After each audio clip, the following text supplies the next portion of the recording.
Still says, there we go. Ooh, okay, there we go. Hello, can you see us? That's a sign of the lag tonight. Is this thing on? Hello. Wait, I don't see us on my phone yet. There we go. I see us. We're live. We're good. Okay, I'm just going to refresh my phone then real quickly. Hello, everyone. Hi. Welcome. Hi, all the friends. Hello. Oh, we're back. It's already been a week. Like, I know. It's wham, bam, thank you, ma'am. It's gone. Yeah, it's crazy. This is crazy. Thank you, everyone that came over to Jason's channel last night for Christmas and July Wednesdays with Ariana from the Withering Cottage. That was super fun, as always. And we have two more to go. No. Yes, I can't wait. Yes, we do. So, Jason, how's your week been? Hot. I'm tired of the hot weather. Me too. It's been busy. Had some car issues, which popped up unexpectedly, but we got them taken care of, and looking forward to the weekend. That sounds like me, like 3 weeks ago. Yeah, I was not too far behind you. I will tell anybody in the chat. I will say this: if anybody buys a used car, and it's probably 5 years old, okay, make sure you get a software update. With all these new computers and radios, make sure that the used car dealership forced them to do software updates. Tina's Jeep needed one, and that's why the GPS sometimes was sending us the wrong way. It was acting weird, doing weird stuff. When we got it, it never had a software update since 2020. So just like our phones. Yeah. Just like our phones. So word to the wise, when you buy a used car, before you sign, if it's like a 2020, force them to do a software update at their cost. So it'll save you in the long run. Trust me. So sorry, Amy, I'm off the soapbox now. No worries. I understand the car woes. Absolutely. Yeah. Okay. We're going to say hello to the friends. I got to scroll all the way up here. I don't know if Debbie's here yet, but I tweaked the Nancy Ann emoji. So it's just her little face now. I don't know if you can see it any better. That's the thing. Like, I want all these things, but they're so tiny and you can't make them bigger. And I don't know if you can even see it. So anyway, I did tweak that a little bit because you really couldn't see her when it was a full body doll. All right. First in the chat. Well, technically it's me, but I'm not counting myself. William is here. Using all the emojis. At 6:45 p.m. All right. Hello, William. Lisa's here. Hey, Lisa. Welcome in. And rounding out top 3 is Tracy. Hey, Hi, Tracy. Good to see you. Sharon is here. Hello, Sharon. Hello. Terry V. Welcome. Karen Lord. Ooh, look at that. Look at Karen, is that you? Holy moly, that is a You changed your profile picture. Good to see you, Karen. Thanks for being here. Karen. Hello. Kim is here. Hey, Kim. Hi, Kim. Good to see you. Renee is back. Hey, Renee. Hello, Renee. Karen G. Hey, Karen. Hi, Karen. Karen's going to be doing bid ending tonight, and Kim is helping out in the chat as well. Thank you, ladies, in advance for that. There's Gavin. It is Mr. Gavin of Grady Grupo Vintage Recordings, gang. The snapping means if you are not subscribed to him, please do so at the sound of the snap. He has a YouTube channel. Right there's the name. It's that logo. Please head on over. He plays music. He drops knowledge on music. He plays it on a turntable because it's vinyl. And I'm telling you, he gives you a bunch of knowledge. And I hear on good authority that Christmas music is dropping as we speak. So follow him here on the tube, and it's the same name and the same avatar over on Instagram. And as content creators, me and Amy both know that sometimes you can do more things over on Instagram than you can here on YouTube. So please, please, please follow him because he gets to do extra things over there. Catherine Young just gifted a channel membership. Thank you, and Catherine. It looks like Pushing Up Daisies got it. Hey. Congratulations. And Catherine and Pushing Up Daisies, I got to play my favorite video. Thank you.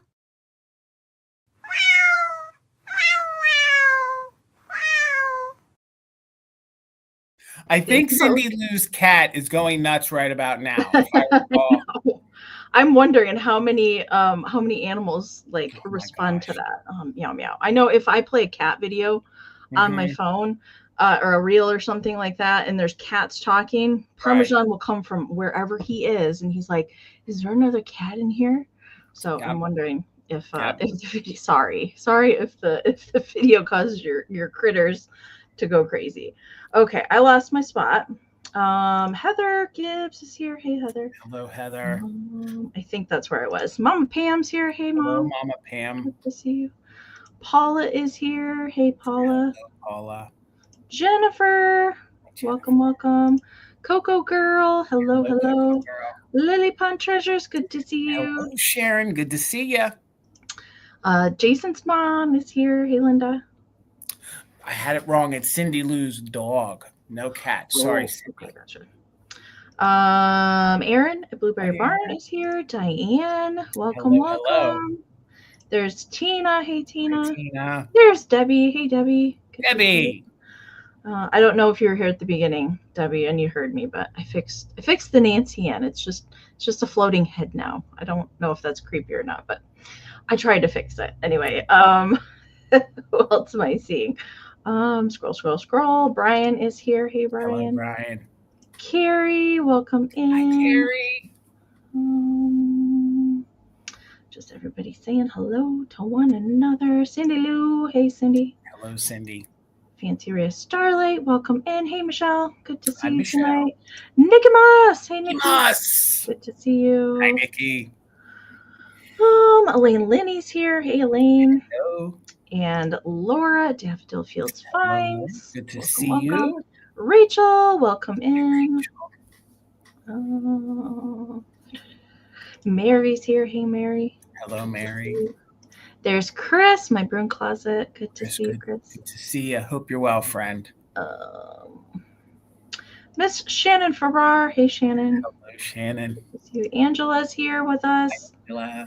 And Buttermilk and Cream. Hello, Buttermilk. Good to see you. And Judy, aka Gnarly Jones, is here. Hello. Gnarly. Brenda's here. Hey, Brenda.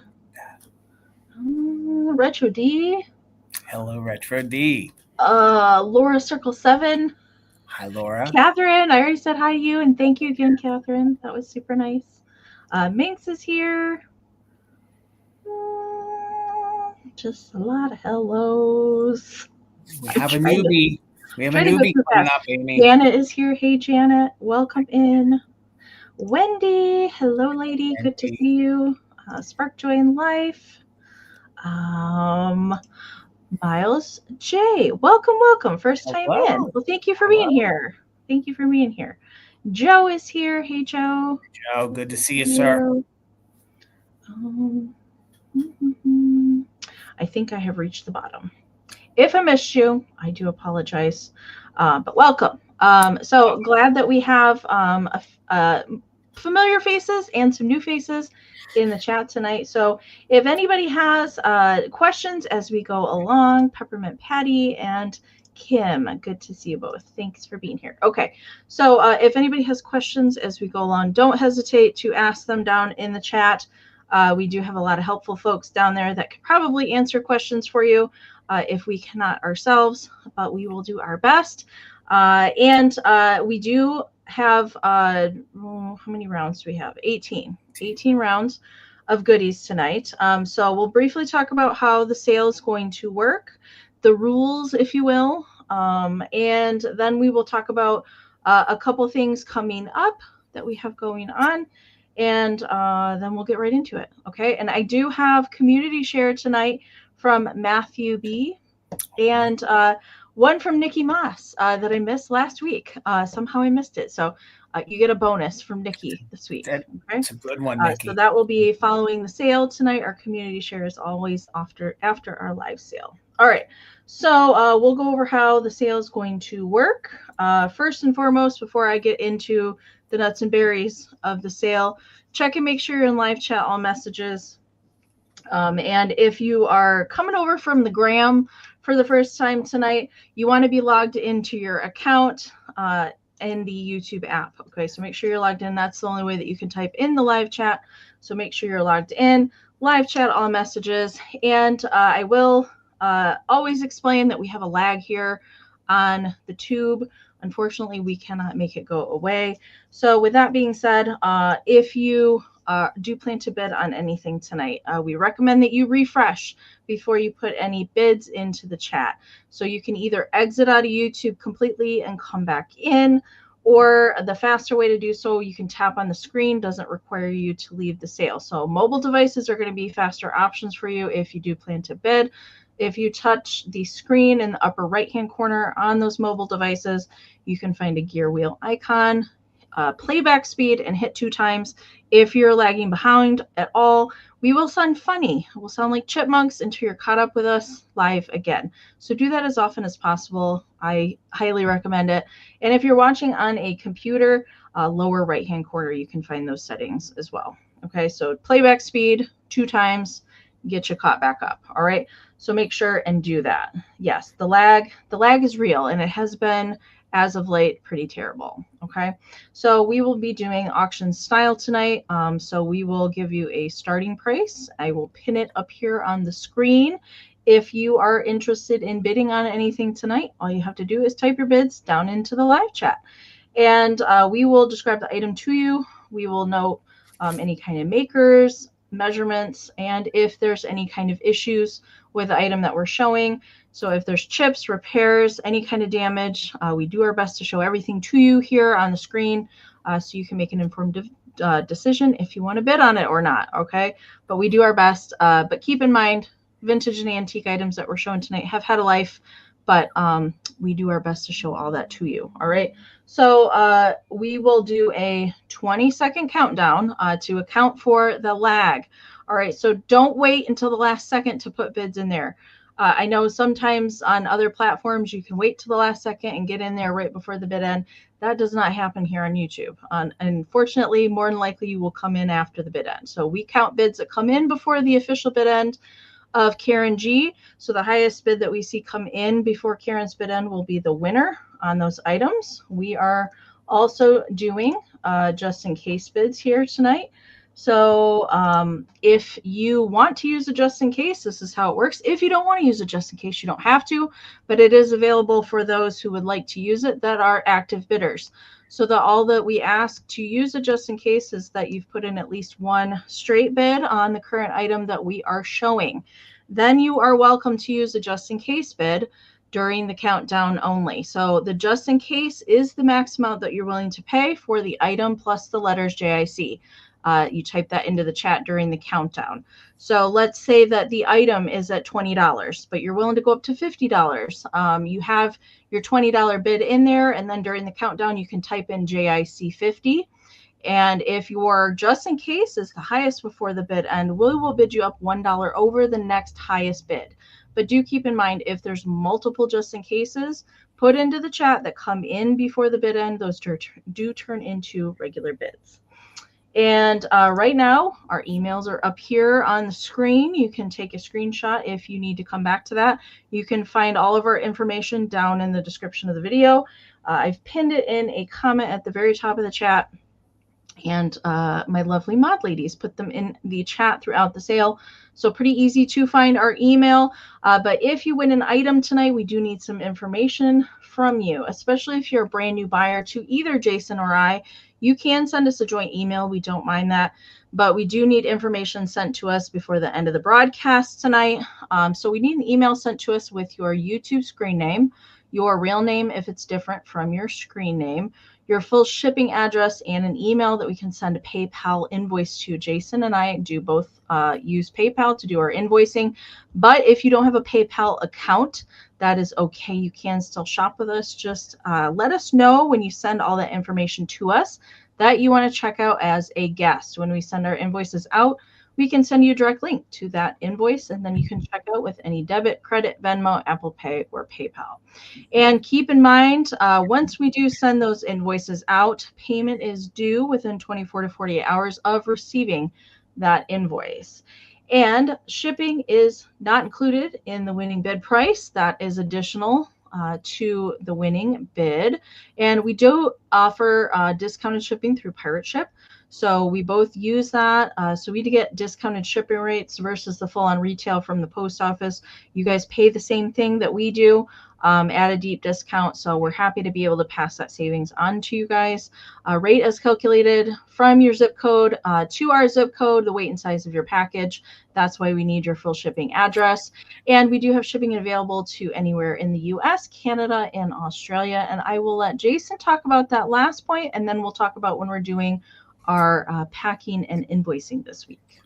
All right. If you purchase from me tonight, you can pick it up at my brick and mortar. I own a shop called Mother Tucker's Antiques. We're located in Ephrata, Pennsylvania. We are part of Adamstown, Antiques Capital USA. We are in southeastern Pennsylvania. We're about an hour and a half from Philadelphia. So if you live here in the region and you want to, come pick it up, or if you're coming to visit and shop and you want to, have us hold it for a month or so, we can do that. Just let us know, and we'll just invoice you for the item or items that you purchased. And then once the invoice is paid, we'll communicate in the emails on when and how you want to pick it up. Again, please, let's keep that in the emails. If we do it here in the chat, I could miss something important. At least with the emails, you have a copy of what, and we have a copy of what, so we're both on the same page. So as always, Amy, thank you so much. Okay. So I am shipping from Michigan, and I am going to be doing invoicing tomorrow. If you purchased something last night and you get anything tonight, with the exception of one item that has to ship by itself, I'm happy to combine ship. And also, I will mention this now. Jason and I are both participating in a Christmas in July sale over on Virtual Antique Marketplace this Saturday. I am doing preloaded auctions. I have some buy it nows and also buyer's choice on 2 p.m. Eastern for me. And then Jason is going to be doing his sale at 8 p.m. Eastern. And you're going to be doing buyer's choice too, maybe? Yes. Yep. It'll probably be a unique spin on buyer's choice. So, okay. Yeah. You guys all have to tune in. I heard you might be going through a box. So. Yes. So you have to. I don't think a lot of people do it this way on Vamp, so I'm going to give it a try, and we'll see what happens. It'll either just be an whatever you pull out of the box, and then it'll be either a fixed price of $5, $10, and that'll be what everything will be. I don't know. I'll know that night, and it'll just be, if you're interested, here it is. We're going to start at $5, or if I feel that they're all worth, at least starting at 10, that's just what it'll be. And if you want it, we'll run it and we'll bid it out, and whoever wins it wins it.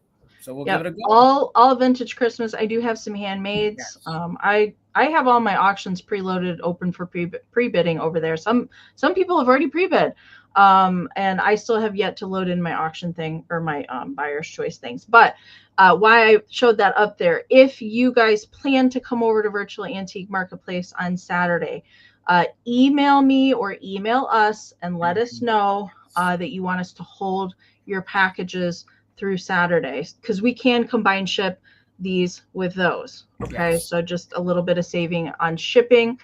So you have to let us know. Otherwise, we're going to send those invoices out like we normally would.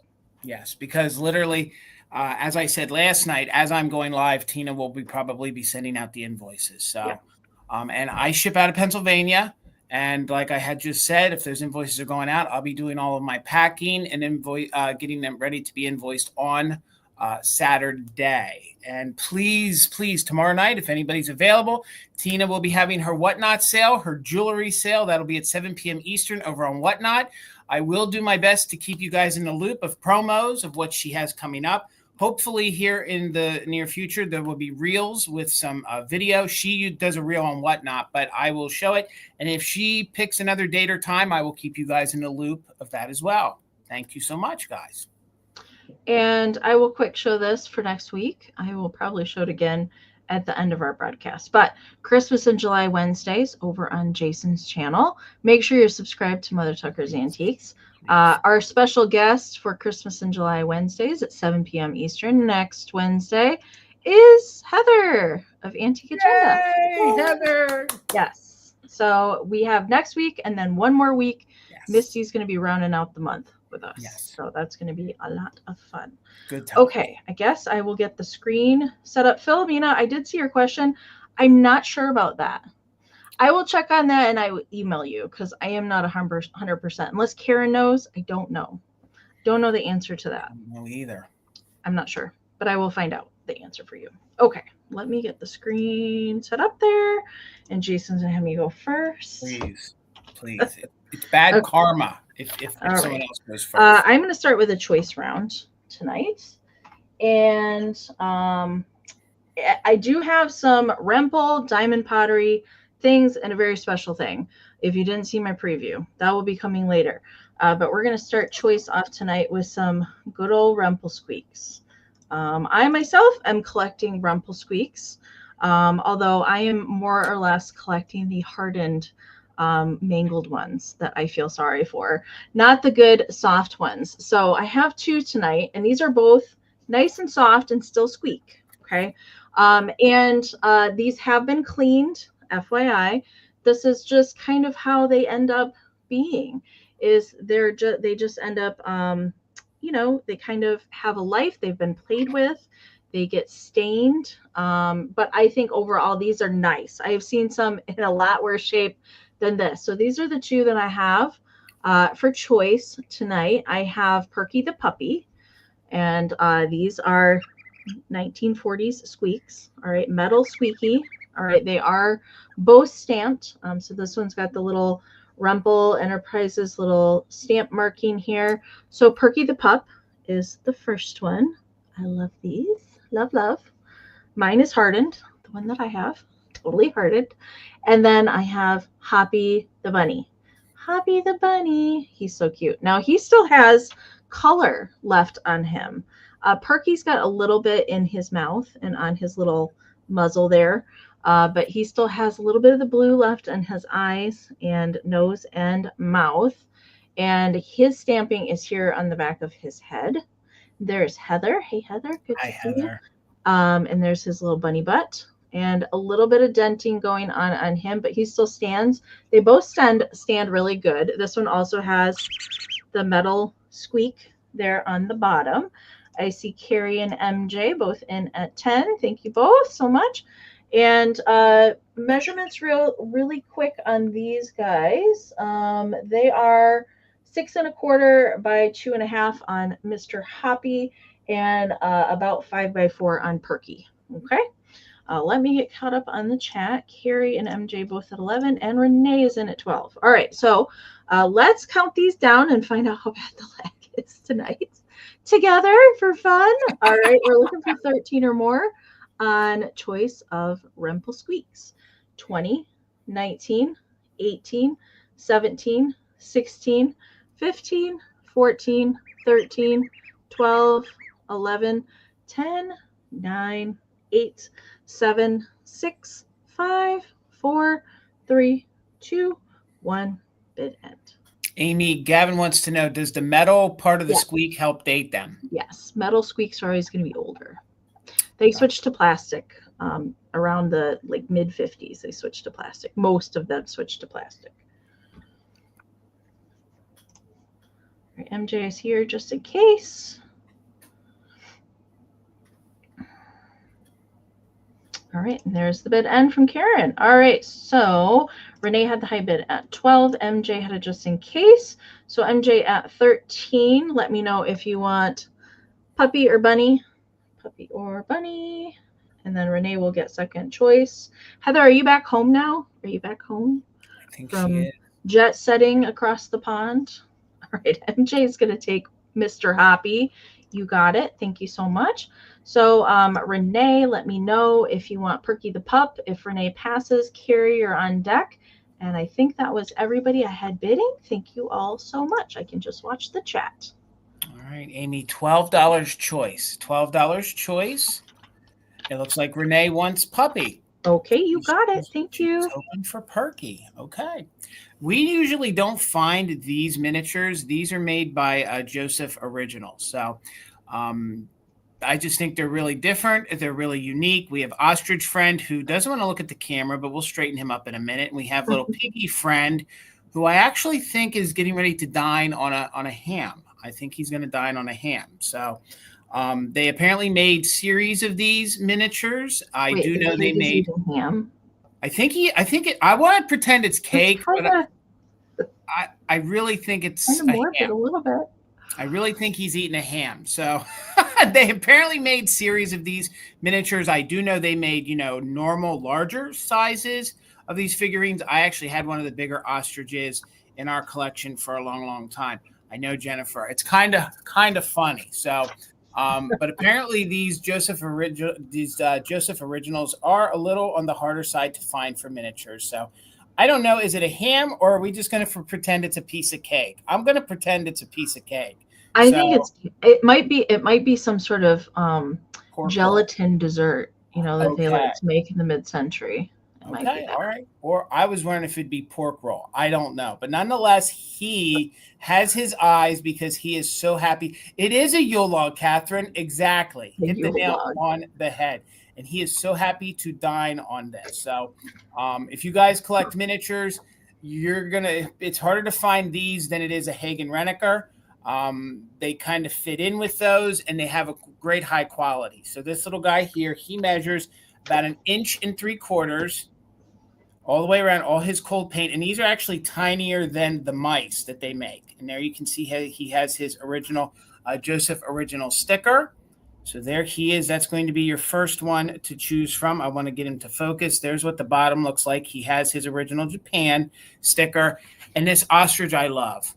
I just think this is one of the cutest, kitschiest little ostriches that ever could be. And you tell me how many times you can find an ostrich figurine, especially a kitschy one. I've never seen the baby one. I've seen the bigger one. There's like a larger one, but I've not seen the little tiny one.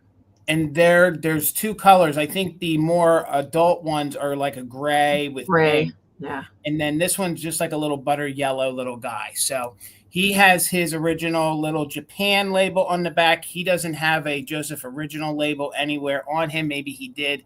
I believe he probably did when he was new, but no longer. So this guy here, he's about 2 inches tall. So he is about 2 inches tall. So hopefully you guys can see the great detail on him. You would have to imagine that he would have been vulnerable to a breakage on the neck, but there is none. And they are super tiny and they are cute. And you know, there is extensive detail on these, unlike some of the bone china ones, even the Hagen Rennekers. They really, really detailed these really good. So you'll choose either, we're going to call him Bird. So you either choose Bird Friend, or you'll choose Little Piggy Friend. And Tina is in at 12. Thank you so much. Let's hold them up. We're looking for 13 or more. And let's start a countdown. We are doing just in case. And like I did say, there are other ones in the miniature series, and then there are larger ones. So if you wanted to find the larger ones and use these as the babies in your display, you definitely could. So 13 or more, just in case for active bidders, you'll pick between pig or bird. 20, 19, 18, 17, 16, 15, 14, 13, 12, 11, 10, 9, 8, 7, 6, 5, 4, 3, 2, 1. Bid and Cindy, I know. I think these are just super cute. The little pig, he's got his little bib on, getting ready to eat his Yule log with his friend the ostrich. I kind of think they look neat together. And they did come from the same estate. Thank you, Karen, for the bid and thank you so much. So, Tina, did you want pig, bird, or were you interested in keeping them both together? They would be great in a miniatures collection. I feel like they're not as crisp. So just let me know, Tina, did you want pig? There we go. Now he's focused. Pig or bird? The ostrich is yours, Tina. Thank you so much. We'll bring the pig back for the recap. Thank you so much. Okay. My next round's going to start at 16. I have not brought a children's record in a while, and this one's kind of special. It's not your everyday. I have seen these before, but usually they have been used, I will say. So it's not just a record. This is very cute. So the graphics on the front are spectacular, and the record is in here. But what is a bonus about this is you can see on the front here, it says Punch Out Toys and Picture Story. So here's the back. It's complete. Nobody ever used it, which is pretty great. So these are all kind of like little punch out paper dolls of Peter Rabbit. I love Mother Bunny and her little glasses. I can't. And there's their little table. Maybe they're also having a Yule log. No, it looks like they're having porridge of some sort. And there's Mr. McGregor, and Peter is super cute. And Peter's little coat even has a tab. So you open it up, and there is the little story that goes along with it, with all the cute little graphics. And the record is in here as well. It is in its own little sleeve. All right. And it's red. It's a red vinyl, and I will try not to touch it. I did not test play this. FYI, I did not. But it does not look, it looks very clean to me. It looks like there's very minimal wear to it. I don't really see much surface scratching. Maybe there's a little bit on this side, but otherwise I think it's really good condition. And look, there's even a bonus little pixie graphic. And dancing. But I love this red vinyl. I really like that. Children's records are so fun because they got to do special things with them. Pam, I see you. Thank you so much. Hey, Caitlin, good to see you. So they did, for who I purchased this from, it was actually a record booth. Like they had a lot of records in it. So they did put it in this protective sleeve. That is not how originally would come. There's a little pocket here. All right. And the record would have been tucked in the inside here in the little, and so the outside of the record would kind of peek out on the outside of the folder, if you will. But they did go ahead and put it in a little protective sleeve, which I appreciate. So it's very good condition. It is from, I didn't tell you, it's from 1949. 1949 on it, but very, very cute. All right, Pam is in at 16, so we're looking for 17 or more, and I'm going to count it down. 20, 19, 18, 17, 16, 15, 14, 13, 12, 11, 10, 9, 8, 7, 6, 5, 4, 3, 2, 1, bid end. I love that bunny's shoes or slippers. They are my favorite part of it all. I know. I don't know how you can run so fast in those. I would trip and fall if I was running in house slippers. He's hopping, Amy. He's hopping. He's got skills. That's all. He's got skills. Okay. Miss Pam, it's coming to you. Thank you so much. All right. $24, Amy, and you're getting the whole flock. You're getting this whole flock. When I purchased it, these came together, and I believe they came all from the same person. I do want to show you, first of all, that in the flock, these are all from Terara Studios, and I believe they're all signed by Ron Ray. This little birdie here, which you'll see in a minute, this is a different color blue from your traditional bluebird. I do feel like he has like a little rough spot here on his beak, okay? But seeing that he is such a rare color, so there that is, and then here's that blue. Can you guys sort of see?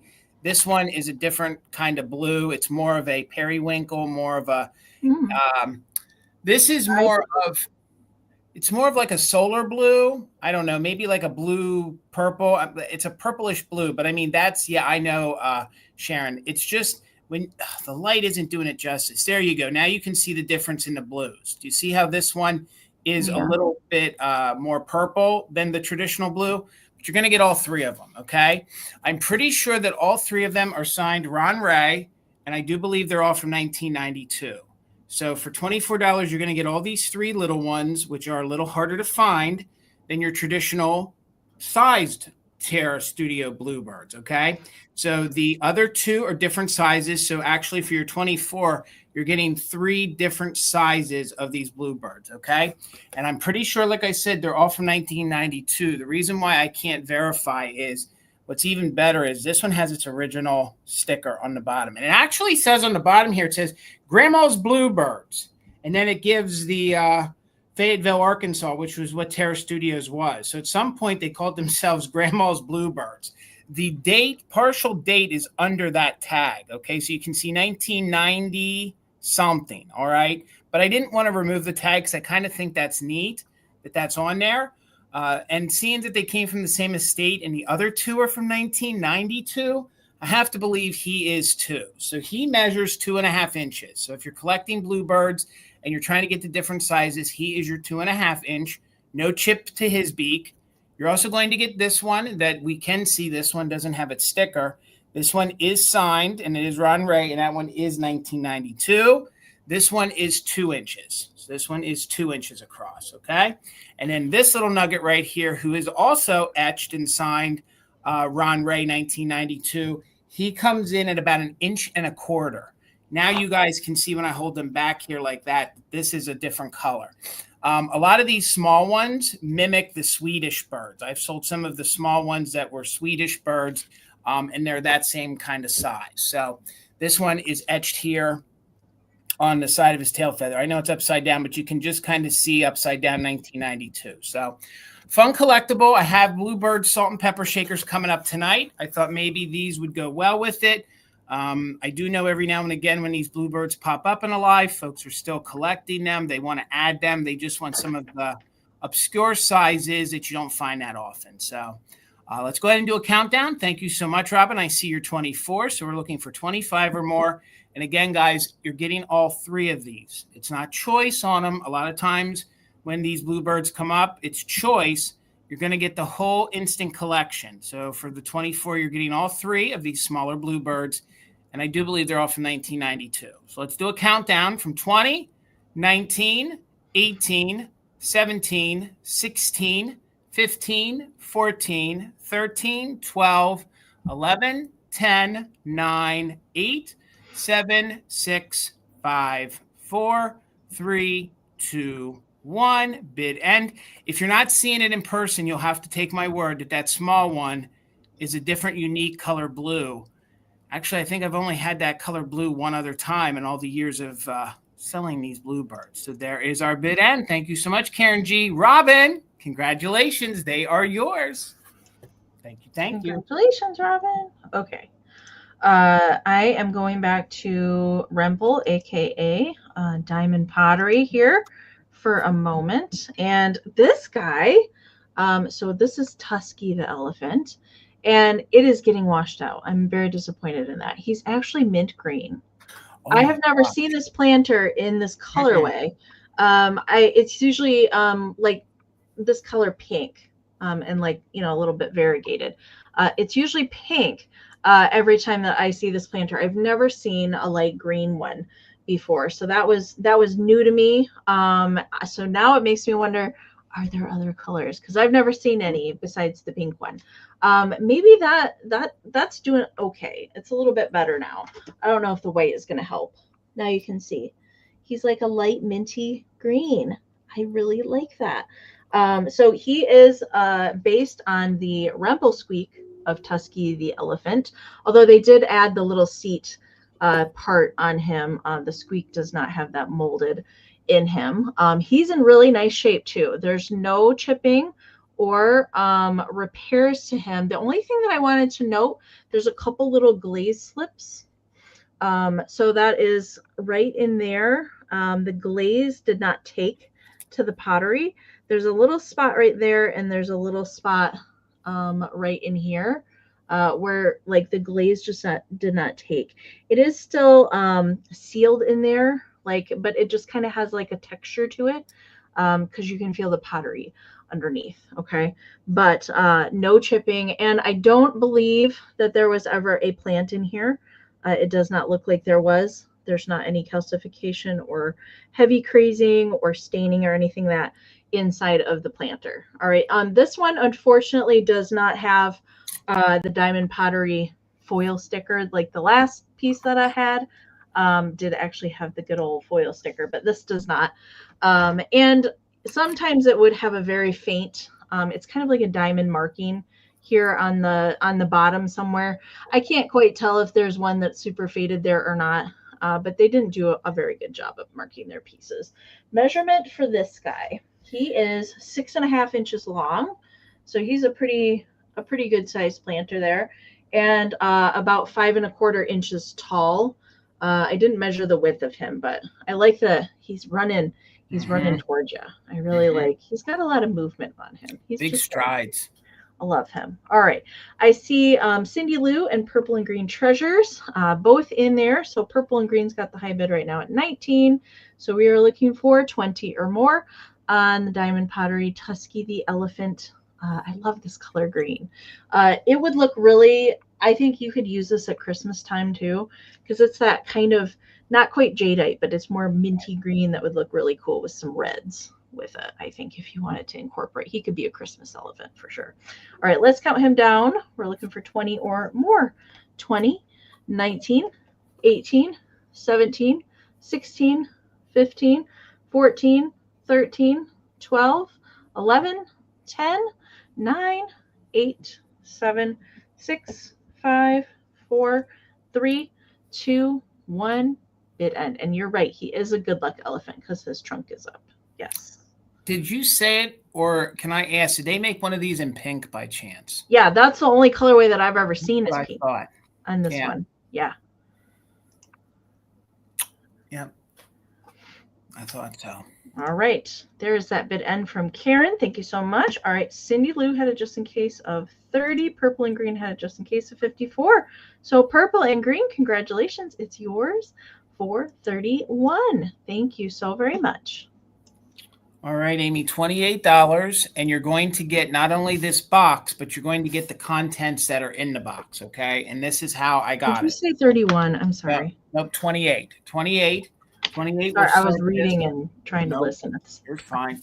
$28, and it's this antique, probably Victorian, turn of the century box. And then I believe the contents that are on the inside, they're not original to it, but I believe the original owner, it belonged to them. So first, we'll start with the box, which is really, really fun. I'm trying to make out, I think she's holding a teddy bear. I keep going back and forth between teddy bear or flowers. I can't, maybe it's flowers now. She's holding something in her hands, but this is really a fun box. It looks like a bouquet, but I see what you're saying with like a teddy bear with a collar on. Like I'm seeing that too. I know. I don't know. It's an optical illusion.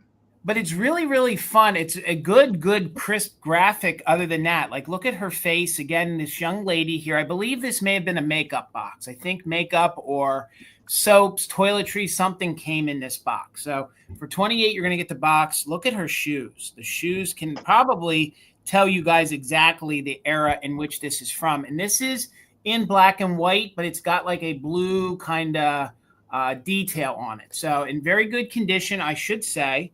From the age of it, the fact that this box is still around amazes me. So for 28, you're going to get the box. So again, that's the front. Here is the back. I Googled imaged it. Of course, it didn't tell me what manufacturer, who or why, but the box measures about 6 3/4. So that would be fun in your display if you guys like advertising. I know her shoes are amazing. So now you're going to get what I found inside it. So you're going to get this child's dresser set. All right. So this child's dresser set is in overall good condition, except one of the little teeth of the comb was loose in the box. So you'll get that. I mean, if you're not going to use this comb, but you could glue that back in. At least it's there. But the way I would display it is I would take the fun little comb, and the comb is like a celluloid style plastic, and it is sort of, it's kind of grainy almost. It has like a marbling effect to it. And it's this kind of tangerine color, which I think is a unique color.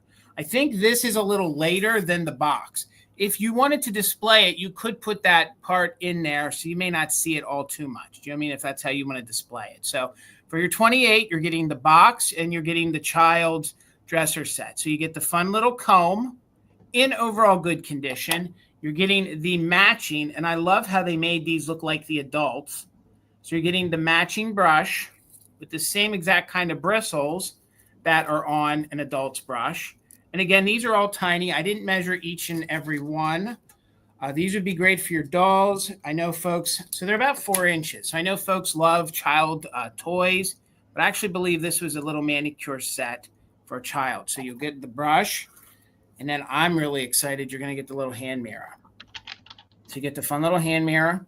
And that's what the back looks like. So now you can see that marbling effect that I'm talking about in such great detail. So, I mean, even if you had, you know, maybe your own adult set, this would match with it. So, again, they're just about It's about 2.5 inches each. So for your 28, you're getting a child's dresser, or I guess it wouldn't be a manicure set. It would be a dresser set. You're getting the mirror, brush, and comb. I don't know if there were more pieces to it. That's all I have. So for your 28, you're getting that. I've never seen a set like that. And then you're getting this fun box, which again is an antique. Look how great that is. Look how look. Cool I don't. box. That's a very cool box. I have to believe, especially here on the inside, you can kind of see some of the details there. Usually when I find boxes with that kind of detail or quilting there on the inside, usually, I know, Kim, Mira, usually soaps or something like that came in a box, usually like that, but I don't know. So soaps or chocolate, either one. One or the other. So you could display the box and you can then use this in your display. But I don't see any interest. We'll put it to the side. It was something different, something unique, and we'll bring it back in the recap. Over to you, Amy. All right. All right. This is going to be for the pair. So it's going to start at 16. I can't help but pair things together that I think that they go together. So a little anthropomorphic flower face. I do believe that this is a handmade pot holder. And you're going to get the enamel flower brooch in pink, matchy.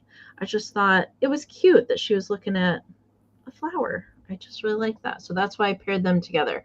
And I do believe hand stitched and hand embroidered little pot holder, because you can see all the little stitchy work there on the back side. So I'm going to take the pin off here and we'll show you the pot holder by itself. It's nice and clean. All right. Really, there's not holes or pulls on the embroidery or anything that I can see so far. The pot holder, Nikki, I see you. Thank you so much. The pot holder is about 6.5 inches in diameter. It does not have a little loop like sometimes the pot holders have. But I also thought that would be very cute to frame, or maybe you could even pop that into an embroidery hoop and hang it on the wall, something like that. And then it is coming with a pink enameled flower brooch. So it's a very light pink, super light pink. And then it's just got a white center there and a long green stem and a leaf. There's, I'm trying to be picky here. I don't really see much paint scratching going on it at all. It's in good shape. It does have a safety clasp here, and it does have like a raised back just to help it kind of like stand out. I've seen brooches like this before where the pin back here it's not flush, but it just helps it like kind of stand out a little bit against whatever you're wearing it on. But the safety clasp is good condition there on the back side. No signature or anything on there. It is unsigned. The brooch measures 3 3/4 long, and then the flower part of it is about 2 inches in diameter. Okay, so you're going to get the pairing. So Nikki Moss is in at 16, so we're looking for 17 or more. I am going to count it down: 20, 19, 18, 17, 16, 15, 14, 13, 12, 11, 10, 9, 8, 7, 6, 5, 4, 3, 2, 1, bidet. Definitely an adorable face, one of a kind. I love that. I love a good anthropomorphic flower. I thought that was cuter than pairing it with a hanky. Anyways. All right, Mickey Mouse, I see you just in case you did not need it. It is coming to you for 16. Thank you so much. $22, Amy. And I know a lot of folks love to collect the fairies and the butterflies and all those kinds of things. And I think I had one similar to this. I know the dresses come in different colors. I forget which color I had, but I know I had one of these in a sale oh, I don't know, maybe 6 months ago. Yeah, it was last summer. Maybe it was. It was a while ago, but I was really excited to find her over the weekend. She is in very good condition. There are no chips to her flowers on her head. There's no chips to the flower there in her hand, and there's no condition issues to her wing. She is made by Lefton. She still has her original Lefton made in Japan sticker on there. There is no real major paint issues. She is like a matte. She's not bisque, so she is matte. There's no issues and I do bring this up because a lot of times folks wrapped these items in newspaper, and some of that newsprint, especially if they didn't have a glaze, sometimes does stain the ceramic or porcelain if it, is in it too long. But she's nice and crisp. Thank you, Daisy Girl. I do believe that she has sisters in other colors, so you could collect a few more if you wanted to. Those little gold nubs right there, those are actually her feet that are poking through. I've had people say, or when I've done research, that they call these little butterfly girls, little fairy girls, or little angels. But I definitely believe that she's probably like a little butterfly girl. For your little garden, your display. If you guys have your pixies, you can mix her in there. She could be the queen of your pixie garden. So there is her face. Again, paint's in super good condition. I do believe there's just a little teeny tiny bit of blue behind there. So I do believe she might have some blue eyes, or that's just what I'm seeing in the camera. Like I said, no issues to the flower. She measures about 5 inches tall. So she's your traditional, figurine size. She does have her number on the bottom, which is 110. And then again, like I said, she has her Lefton sticker. I love a good sticker. So just twirl her around again so you guys can see that there's no condition issues. There's no breaks to the neck. And you can see when we get up close here that there's little to no crazing on her. She's really, really fun. And if she's the only one of these that you collect, I think she'd be a great example in your displays, especially for summer. So let's go ahead and count her down. Looking for 23 or more, and we are doing just in case for active bidders. So 20, 19, 18, 17, 16, 15, 14, 13, 12, 11, 10, 9, 8, 7, 6, 5, 4, 3, 2, 1. Bid end. I agree, Janine. These are really, really fun, especially when you see them in person. They're really fun. You'd want to collect them all once you get one of them. Thank you, Daisy Girl. I see you're just in case, but I don't think you need it. There is the bid end. Thank you, Karen G. So Daisy Girl, she's coming to you. Fitting that she's coming to somebody with Daisy in their name. Thank you so much. Congrats. She's good. Yeah, I think it was yellow. I do too. The one that you had last year was yellow. Yeah, I do too. I've never even found one of those. I love it. They're fun. Okay, I have a choice for my next round. And these are fun. These, if you can imagine, are very prone to breakage, but there's no damage to either one. And these are made by Napco. And these might look familiar to you if you like lady head vases, because Napco also did just the lady head. So just the little girl in her hat and her pigtails holding the umbrella.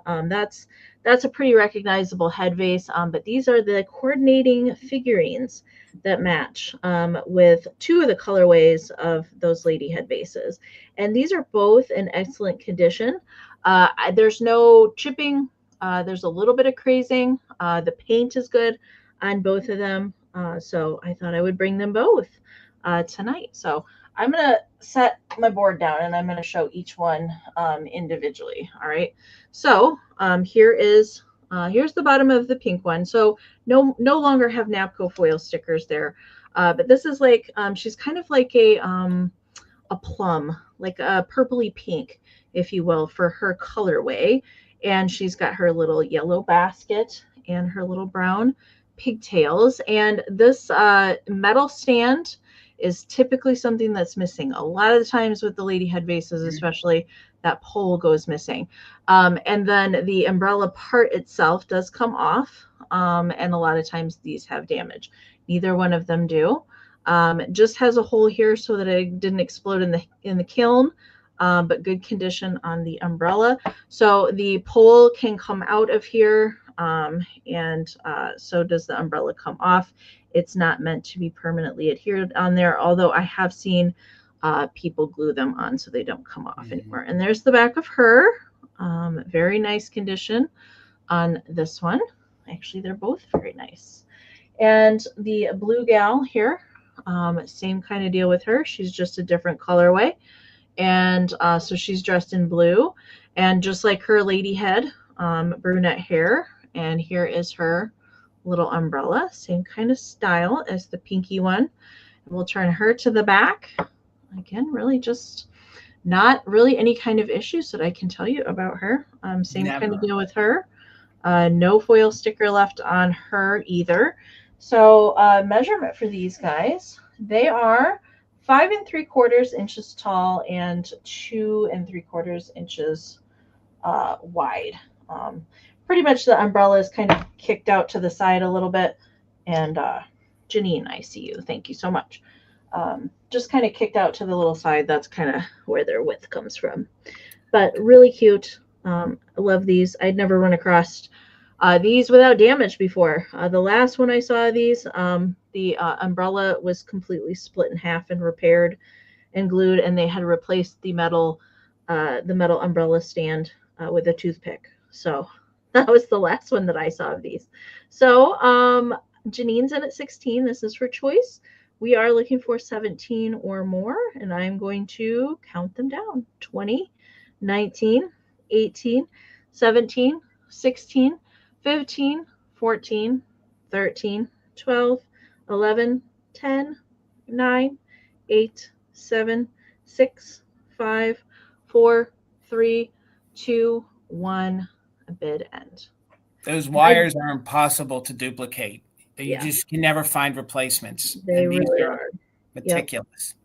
Or if the umbrella is not there, a lot of times somebody just sticks a little flower in there, which is fine as a stand-in. But yeah, they usually do not have that. And I did switch out an item and replaced it with those that was previously in my preview. So Janine, you did not need your just in case. So let me know, Janine, if you want blue or pink. You want blue or pink? Gosh, if you had them both, you could interchange the umbrellas. How fun would that be? Oh yeah, you could do that. I didn't even think that. I didn't think about that. All right, Janine's taken blue, and we will bring the pink gal back for the recap at the end. Thank you so much. They're fantastic, Amy. $22, and we just got these this week. These are even better than the ones I have in my collection, and these are made by Commodore. So these are their version of the Bluebird shakers. The only thing that I can tell you is one of them doesn't have its plastic stopper, but who's using these as salt and pepper shakers? So these are ones that would have noisemakers. They have them, but they do not work. And these are made, like I said, by Commodore, and they have their original Commodore tag. So before I show you each one up close, the fun part about these is they are Bluebirds. They have that buttery yellow there on their belly and on their face. And one has a pink bow. One has a green bow. They measure just about 4.5 inches tall. So these are nice, large shakers. And these look great with your Holt Howard. They look great with your Lefton Bluebirds. So here's this one up close. And a lot of times when I find these Commodore ones, usually they have a gnarly hairline in them or they've sustained some kind of damage. These, I think they literally just kind of came out of their box and went into a curio cabinet. So there you can see that it has the original Commodore sticker. It is stamped Japan on the bottom. It does have its noisemaker in there. Another selling point is a lot of these that are stored in damp, areas that does normally rust, but this is nice and clean. And it even shows that it's stamped Japan there for the noisemaker. So, but there's no movement. The little bladder inside dried up does not work. So then we have the one with the little green bow. Look how kitschy these are. I mean, you cannot. I love the eyes on those. They're so good.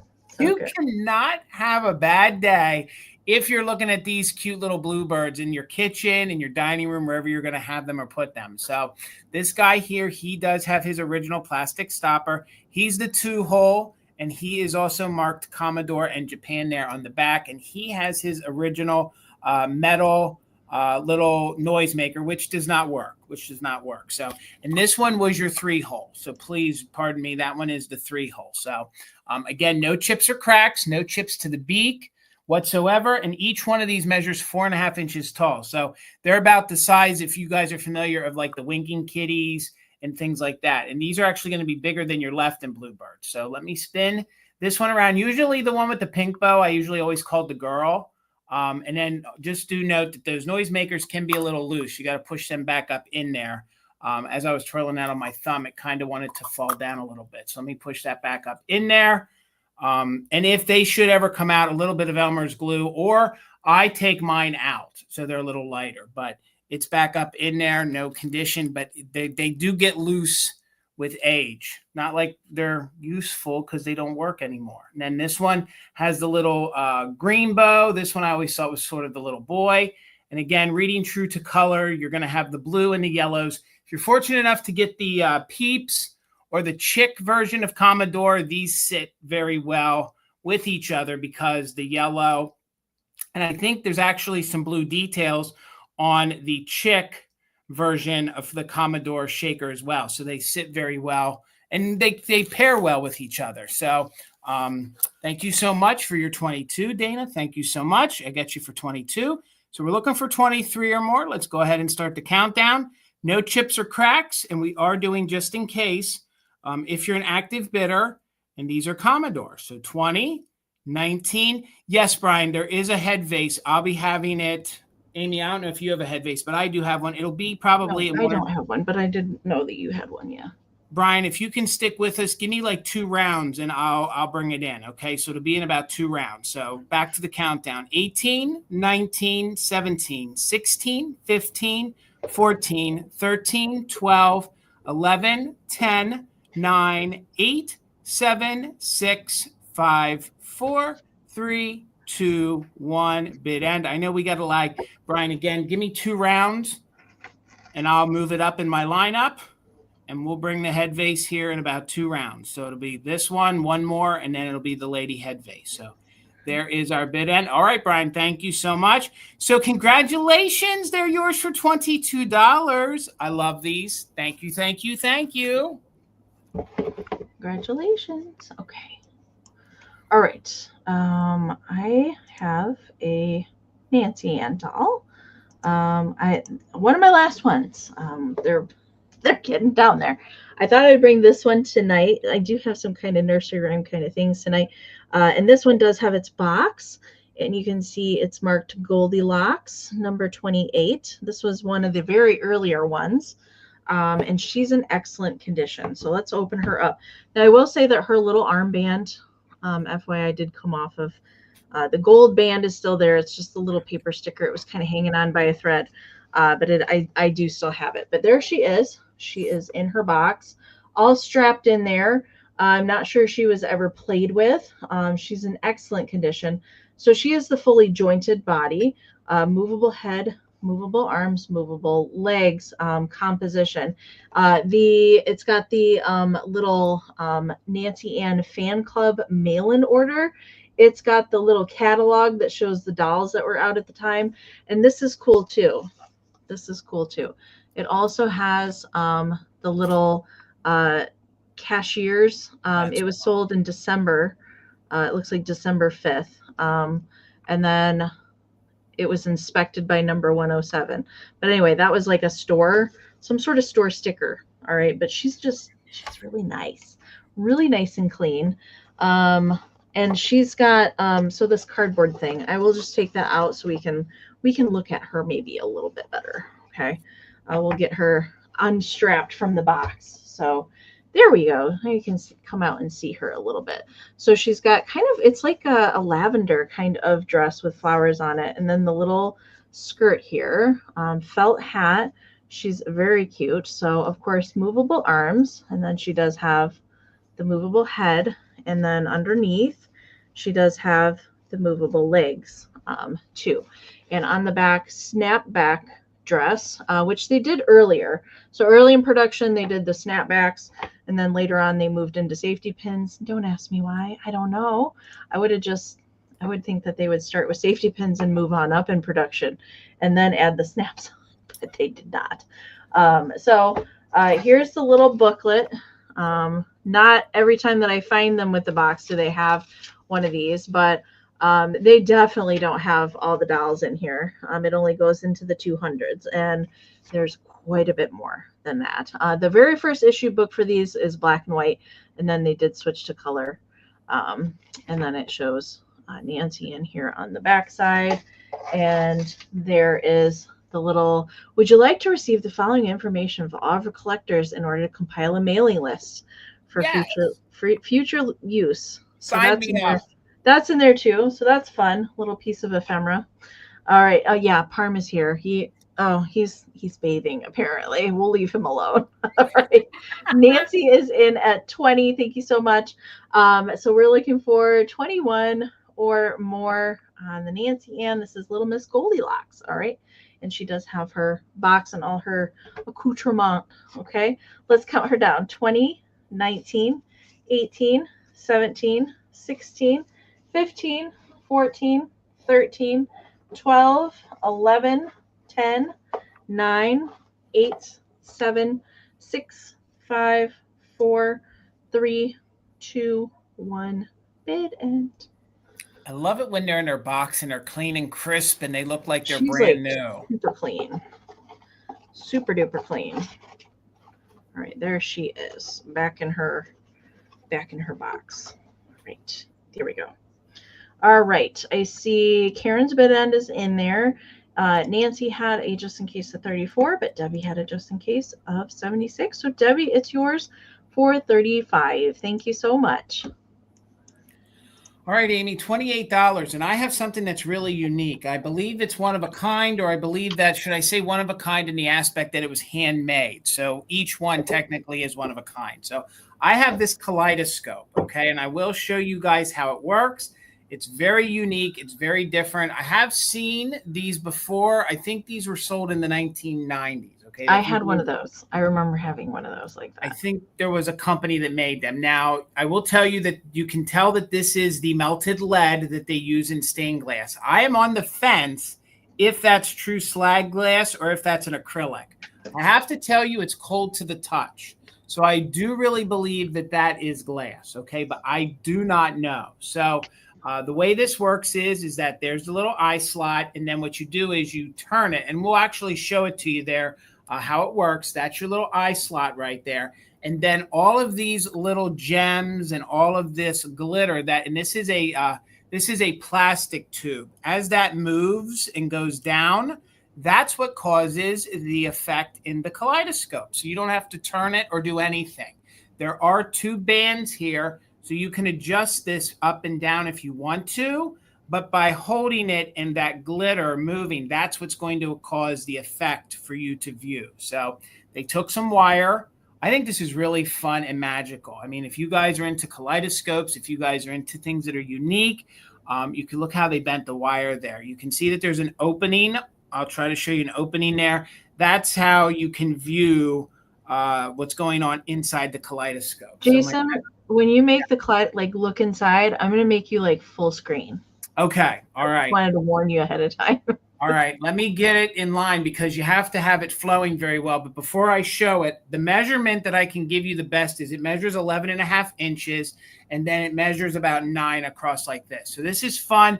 Put it on your table. You can enjoy it for hours, or somebody who comes over to the house. Oh, and this is purple. It's reading black. This is purple slag.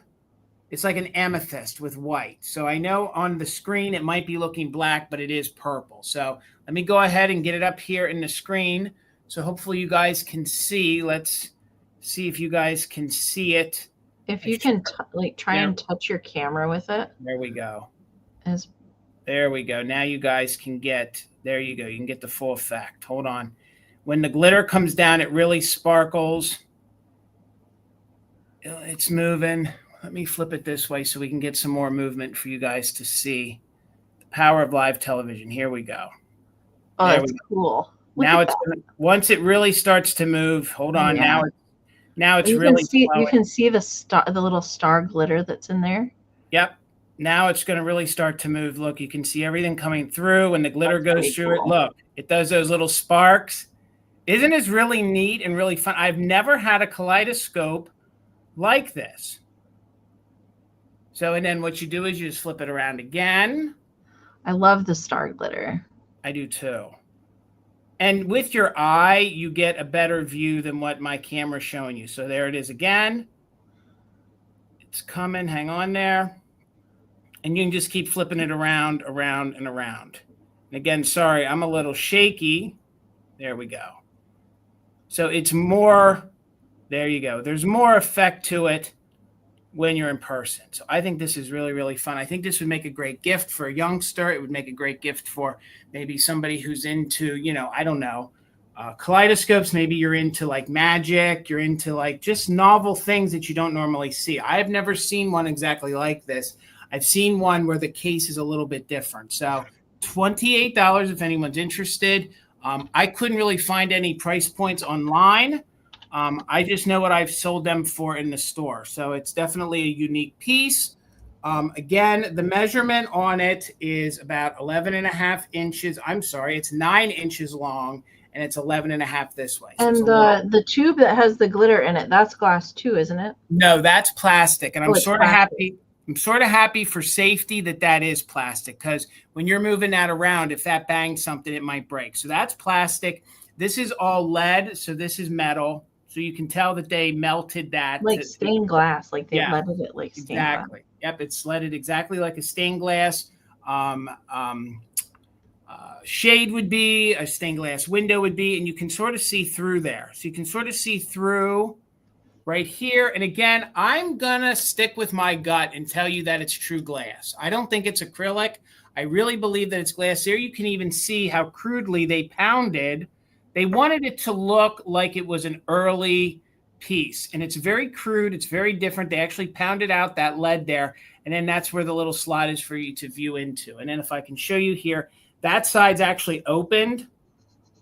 And again, it's just a high quality piece. I have to imagine that back in the 90s, if you were at a boutique or something, I bet you they had $50 or $60 on this for you to buy. So those are just my fingerprints. We'll shine that up so you guys can see it. I do too, Joe. I really believe that is glass. I just don't want someone to get it or someone that knows more about these than me and tell me, but I've sold the 90s plastic one. So let's do a countdown. Thank you so much, Karen. My chat froze on my phone.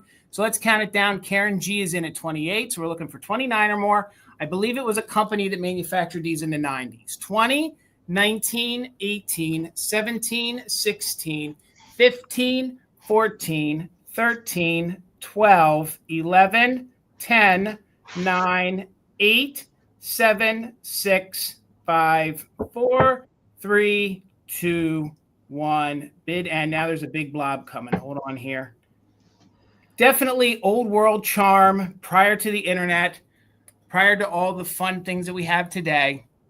Just hours and hours of fun. And I guess if you found another tube, maybe the company made replacement tubes, you could put another one in. Thank you so much, Kim, for the bid end. Thank you so much, Karen G. You and Gavin will have hours of fun with that. Thank you so much. Congratulations. Okay. Hey, Janet. Good to see you.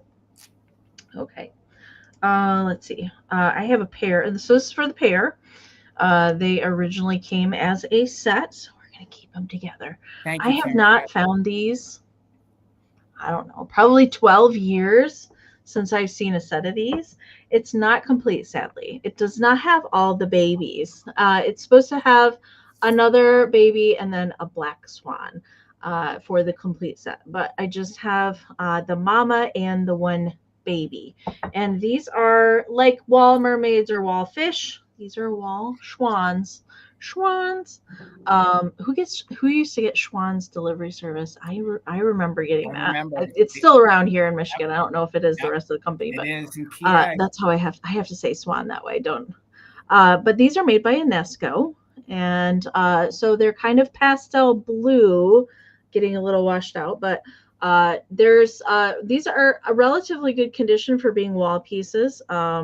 And really the only kind of notable issue that I can tell you about, Robin, I see you, thank you so much, so here's the back. All right, so it's got 2 holes to hang with. I would probably use that third one for safety. But right here on Mama's tail, there's a tiny little flea bite right there on that feather. But when it's like up on the wall, you probably aren't going to even see it. It's kind of like on the back edge of that feather, just a really pinpoint little flea bite there. But this right here, you can imagine, like, if that fell off the wall, that's probably where a lot of the damage would be on that. But some crazing present in the glaze with a lot of the ceramic pieces from mid-century. But that is Mama. And then little Junior here, he's seen some things. He is also light blue, a little bit lighter. It's kind of like airbrushed, if you will, on the feathers. And there's the back of him, same kind of deal as Mama, but he would have come with another brother and then a black swan, a little baby black swan for the whole set. But I just found the two, and that's okay. I was very happy to see these. I just don't see these out and about anymore. Measurement for them. Mama Swan is 5.5 by 5.5, and the baby is 3 by 3. All right, so you're gonna get the pair. You could put them like they're swimming, swimming next to each other, or stagger them. Either way, I think that they're darn cute. All right, so I see Miles in, welcome in, is in at 20. So you are gonna get the pair. Again, Mama's just got a tiny little flea bite chip on the tip of her little tail feather back there on the back, and just some crazing. Okay, let's count them down. Yeah, they would be sweet in nursery, I agree. Let's count them down. We're looking for 21 or more on the pair. 20, 19, 18, 17, 16, 15, 14, 13, 12, 11, 10, 9, 8, 7, 6, 5, 4, 3, 2, 1, bid end. And, it gives you something to look for when you go out to find the little black one. Sometimes you just like the chalkware fish. Sometimes I just see a baby and none of the other ones, just a baby all by its lonesome. You just never know. All right. Miles, I see at 23. Robin's got a just in case at 27. Miles came back in there with a 29. And there is the swan bid end from Karen. Thank you so much. Robin, unfortunately, you came in after the bid end. So Miles J, right before Karen's bid end, congratulations. I think you are a new name to me, so congratulations on your first purchase. Do make sure and email me your screen name, your email, and your shipping address before the end of the broadcast tonight. Thank you so very much. All right, Amy, she's a pretty collectible one, and I had to pay a little bit. So she is going to start at $40. So I have a Napco ware head vase. She is one of the miniature head vases. She is in superb condition, okay? There is a factory defect. I think they did slip a little bit of paint and not get all of her glove right there. So that is a little paint slip. I don't believe it's paint wear. So she is a mini. She is about 3.5 inches tall with her original flowers. And if you don't like them, you can take them out, but I'm actually here for it. I love that the original flowers are there. So you can tell she's an older one because it has the National Pottery sticker on the bottom and the Napco on the bottom. So she is one of the earlier ones, definitely early 1950s. She is this gorgeous glamour girl. Her eyelashes have no chips. She has both of her original pearl earrings. She has these fun daisy flowers here on the bottom. And if we can get up close, there you go. You can see they actually did some gold details. So all those gold details are there. There's minimal to no crazing. All of the paint is intact. Her eyeliner, her eyeshadow, everything is on point, including her hair.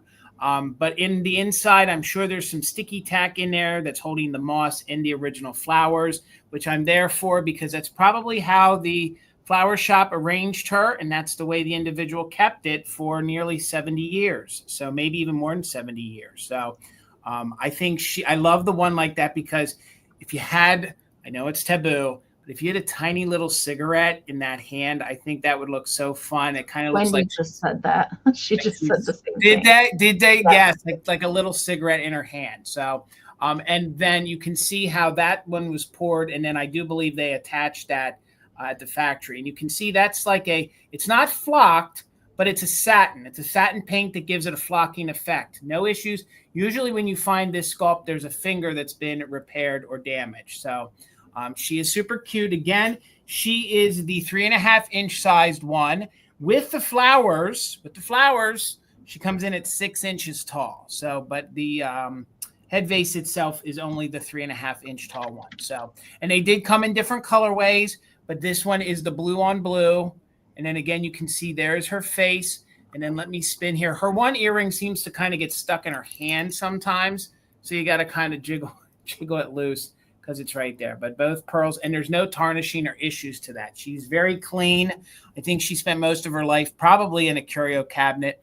And even the flowers seem super clean as well. So let's go ahead and do a countdown. We're in with Robin at 45. So we're looking for 46 or more on the mid-50s Napco Wear 3.5-inch head vase. Just in case for active bidders, 20, 19, 18, 17, 16, 15, 14, 13, 12, 11, 10, 9, 8, 7, 6, 5, 4, 3, 2, 1. Bid end.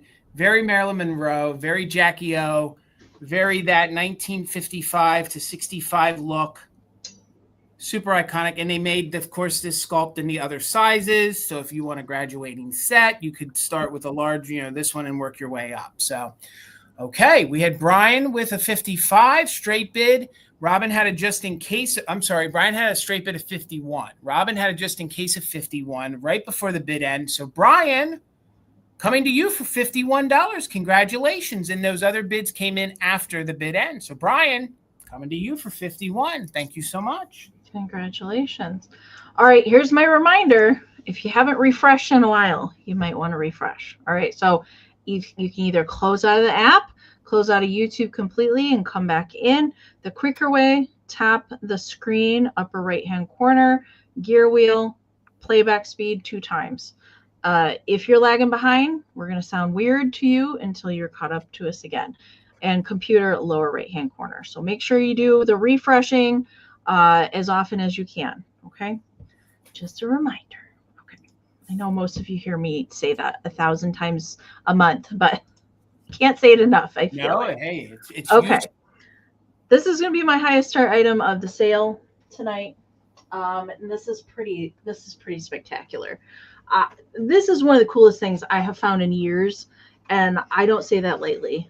This is fantastic, okay? This is the entire complete miniature Squeak toy set in its original box with the record and the book. It's amazing. The only thing, and I talk about this every time that I sell Squeaks, because of the rubber, and when they were produced, they do tend to harden. Now, all of the squeaks in here are hardened, okay? But none of them are broken. They're all strapped in there. I'm not sure that these ever came out of their box. And there's 12 total squeaks in here. So everybody that is mentioned in the origin story of Deji and the Fairy Princess, how the Squeaks came to be. They were originally created out of clay, and then they came to life with the magic of the Fairy Princess and turned into squeak animals. Okay, so I'm going to go around, and they have all the names on here. We got Frisky the horse, we got Milky the cow, we got Bulky the donkey, Fleecy the lamb, Hoppy the bunny, Squawky the duck, Clucky the rooster, Yippy the pig, Yippy the rooster, Chubby the pig, Perky the pup, and Cuddly the cat. And we also have the Fairy Princess and Deji. So each of the squeaks in here are 3 inches tall. Okay, they're 3 inches. Aaron, I see you. Thank you so much. And the book, so I have the large book, the hardcover that was gifted to me from Misty. So it's just like my book, my big one. Okay. So it has the complete story in here. And this is from 1949. I'm not sure if I mentioned that. And there is the record. Again, I don't believe this has ever come out of the box. All right. And it does have copyright And the Rempels, Dick and Ruth, who created them, down there on the record. This is really cool. This is super cool. The only thing that is missing is the plastic window on the box, but really, I don't know. I don't think that it takes away. Now, the box itself is also really nice condition. Baby safe play latex Rempel, the mark of a fine toy, and then it's got all the outlines of the Rempels around the outside. Repeat, and there we go again. And it's just plain white on the back side. So this has got to ship by itself. I did say that at the beginning, that this is the only thing that I have to ship it by itself. The box itself measures 14.5 by 16.5. And because of the fragile nature of the squeaks, because when they harden, they do tend to get brittle. So I don't want to put any unneeded pressure on these. I will pad everything, but I don't want to put anything on top of it, you know, and it's also probably temperature sensitive here because of the record, being that it's summer. So if this is shipping to you, Courtney, I see you. Thank you so much. If this is shipping to you, pay attention to your tracking number and keep an eye on when it's going to be delivered. I just don't want it to sit out in like 100 degrees. You know what I mean? And that will also cause, you know, some more fragility to the squeakies. Okay. So it's pretty awesome. I think this is fantastic. I don't know. I love stuff like this, especially in the original packaging. I geek out about that sort of thing. So the last one of these complete sold in 2018 for 150 bucks. And I'd never seen this before, and only a couple of people on Instagram said that they've ever seen it, and theirs were actually missing pieces. So this is, I'm probably never going to see this again. But I'm very happy to be able to offer it for somebody else that loves this kind of stuff too. So Courtney's got the high bid right now at 87. We're looking for 88 or more. Anybody that's an active bidder in there can put it in just in case during the countdown. Let's count it down now. 20, 19, 18, 17, 16, 15, 14, 13, 12, 11, 10, 9, 8, 7, 6, 5, 4, 3, 2, 1. Bid end. Janet, I did. I certainly did. Yes, I did. I nearly fainted. It was very hot the day that I found it. I probably would have fainted for 2 reasons, but it's good. It's really good. Okay. I see some just in cases coming in there. All right. There is that bid end from Karen. All right. MJ, just in case from you. Aaron, just in case from you. But Courtney has the highest just in case. So Courtney, congratulations. It's yours for 121. It's amazing. If you put this into a display, we would love to see it. You can email us for fantastic finds. We'd love to share it. I just want to see what you do with it. Congratulations. Thank you so much. All right, Amy, $40. $40. I usually don't bring things that have this kind of wear, okay? But I now have sold these in the store, but bringing these to live sales, I have a sentimental attachment now to these die cuts and these Victorian albums. This one is, the book itself is in poor condition, but it is chock full, and this is the one that you can buy, and you don't have to be afraid to pull it apart and to frame it and to repurpose all of the items in it, okay? I'm not showing it to you yet. I'll hold it up in a minute, but I want you to know that it is a Victorian era album filled with not only trade cards, die cuts, postcards, and some calling cards, okay? So for $40, you're getting a complete album, but it is falling apart, okay?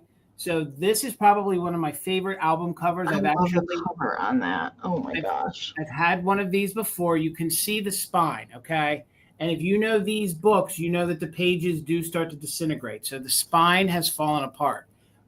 In the shop, what I would do is I would sleeve each one of these pages, and I would probably price each page for $5. And then folks buy them, cut them, pull them apart, frame them. But I'm offering the whole book to you at $40 if you're interested, and we'll quickly go through it. But we have this bird here on the front. My favorite is the boat scene with the crescent moon, if you guys can see that. So now what you can do is you could take the cover, you could repurpose the cover and do something else with it, maybe frame it. I would frame that. I would put it in a frame.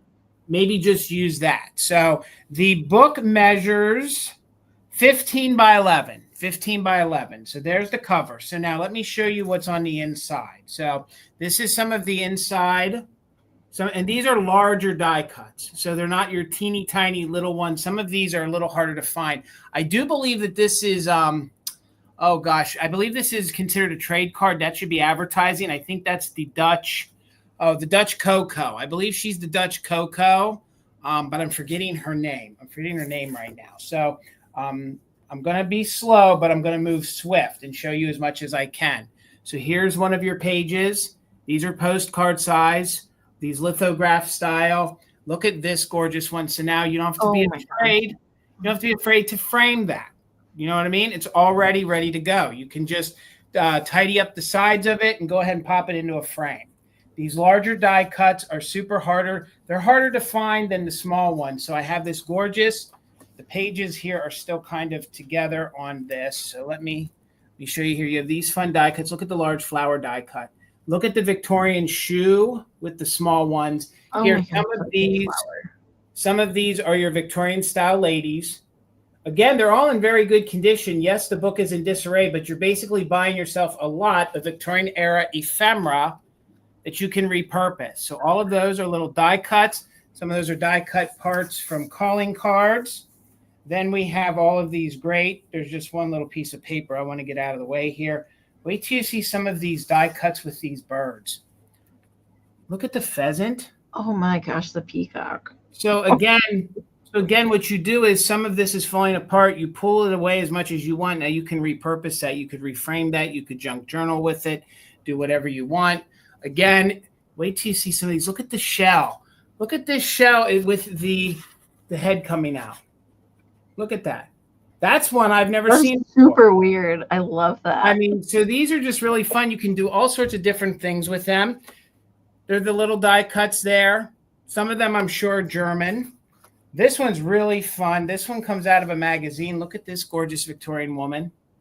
Wow. And again, I know everybody loves a good album, but at $40, look at all these pages. Wait till you see this. Like, how fun is that? Even if you don't straighten out the edges and you just frame that as is.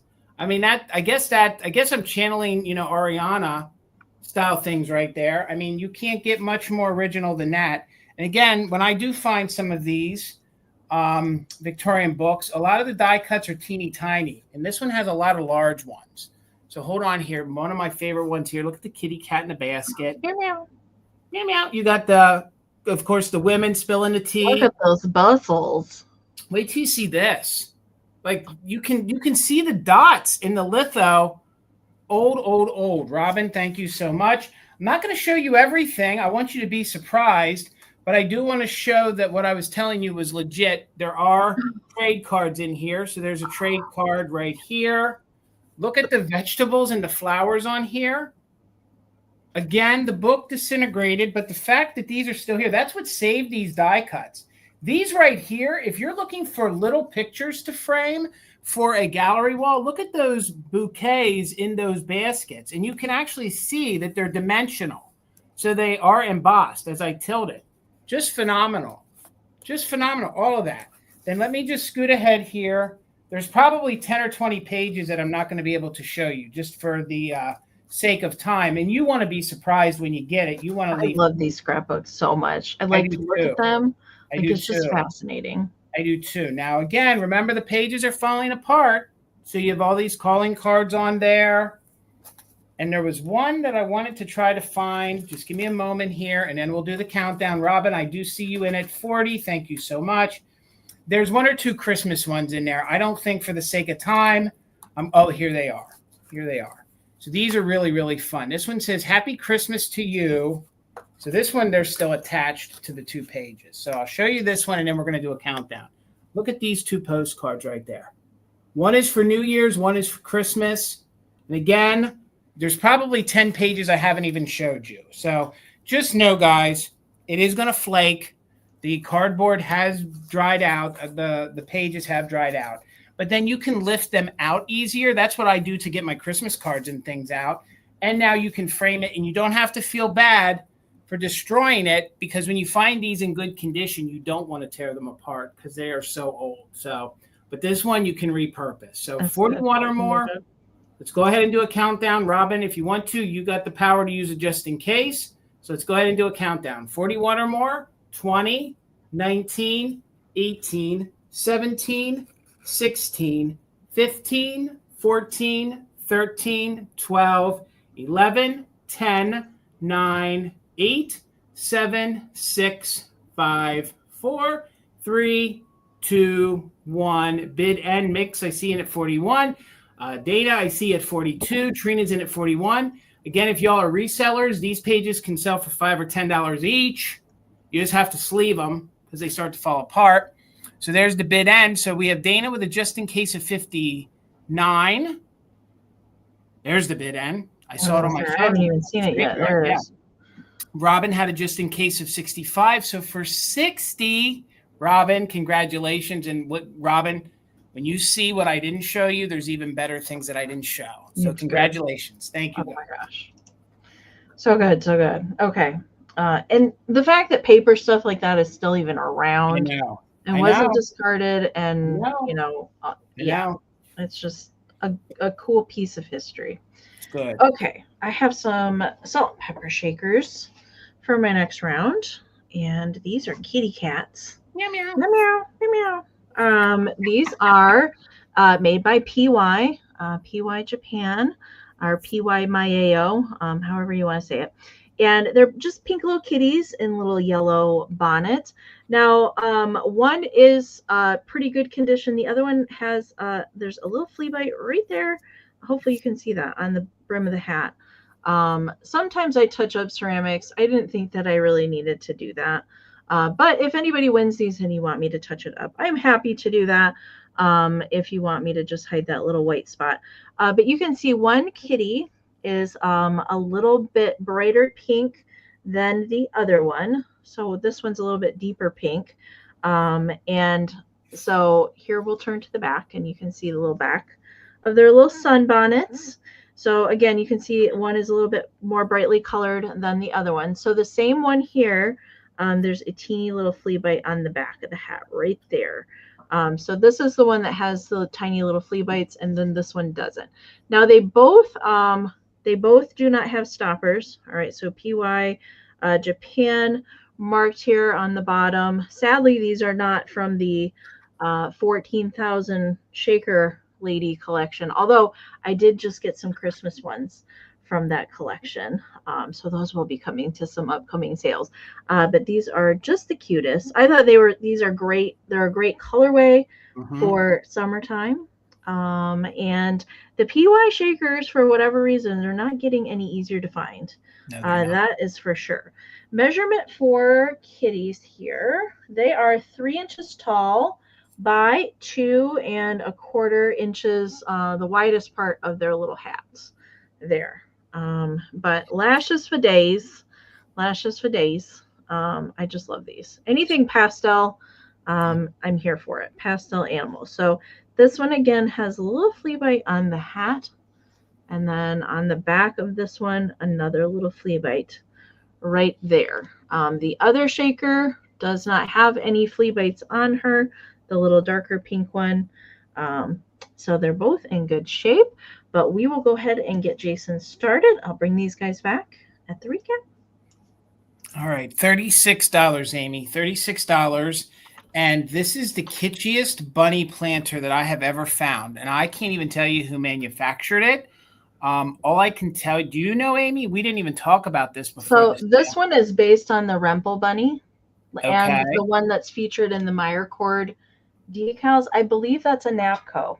Okay, because that's what the numbers look like underneath. Well, how ironic is that I had found this and I actually pulled this before I knew.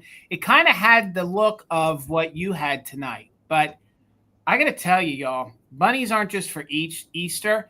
And when it comes to these round faces of kitsch, it seems to be that's the sweet spot for the true hardcore kitsch collector. So I've never had this before, and I think it's fantastic. I couldn't find any price points online, but if you guys are into kitsch, I think, and or just bunnies, this little guy is going to look great in your collection. Now, there is a factory defect. There is a glaze pop here, okay? So that's in the manufacturing right there. Other than that, it's in superb condition. There's no issues to the bow. Depending how you display it, he looks like he's taken a hop. Thank you, Wendy. I see you're 36. He is very clean on the inside. I did my best to get down in there and clean everywhere. I love the big buttery yellow bow on him there. Look at his eyelashes and the big round ears with some of the pink details. He is just, I think he's awesome. Of course, he's great for your bunny collectors. He's great for all year. And he'd really, really be the centerpiece of your Easter bunny display. Fantastic. So there's the eyelashes with some blue eyes, some rosy cheeks. Super cute, super kitschy. And it's actually big enough that, of course, you can use it as a planter. But one of these, this could be your little dresser caddy if you wanted it to be. You know, you could definitely put some things in there. I don't know if makeup's going to hold well, but like you could put wallets in there, brushes, things like that. So he's big. He is just about 12. Well, that can't be right. How is he taller than he is wider? So, yeah, he measures. I have the measurements wrong, and I'm looking at the wrong spot of my notes. Bear with me, guys. Yes, he measures 8 inches wide and 7 inches tall. That's the right measurement. So 8 inches tall, 7 inches tall, 8 inches wide. Words are tough this evening. So thank you, Wendy, for your 36. Let's go ahead and do a countdown on him. No chips or cracks, just that little factory defect right there by the ear. So 20, 19, 18, 17, 16, 15, 14, 13, 12, 11, 10, 9, 8, 7, 6, 5, 4, 3, 2, 1. Bid end. I love that he's three-dimensional. Like he looks like he's a little squeak. He looks like he's a little stuffed animal. Super kitschy. I'm just a hopping bunny, Amy. I'm just a hopping bunny. So there's the bid.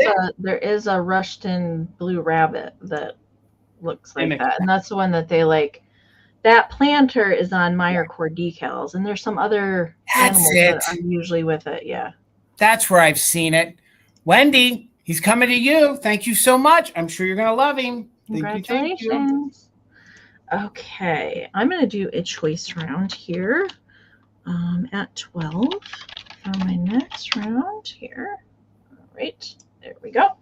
Okay, Parmesan is he's in a ball. He's asleep. Buddy. That is fine. All right. I have two children's books tonight. These larger size. I do have some smaller ones coming later, but these are the two that I have tonight. I don't think I've ever had this variation of the Three Little Kittens. I don't think I've had this one, but I love the cat illustrations in this one. It is a Merrill Publishing. Both of these books are actually Merrill Publishing. This one dates to 1938. The Three Kittens, meow meow. So linen-like fabric texture there on the book, but it is paper. Now there is a little writing here on the back cover to Annette from Charmaine. I think that's what that says. I'm not sure. Anyway, we'll show you some of the pictures in this one.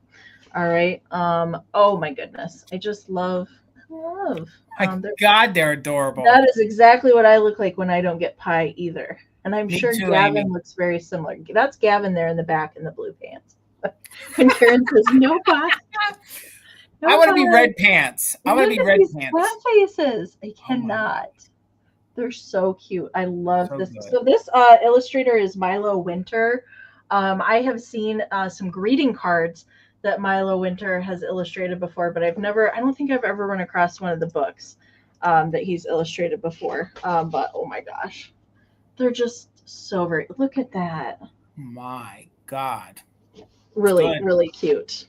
So, you know, we know the story of the Three Little Kittens who lost their mittens. Meow, meow. Naughty kitties. Meow, meow, meow. There. So I will skip to the end there. So there is, there's the last pages.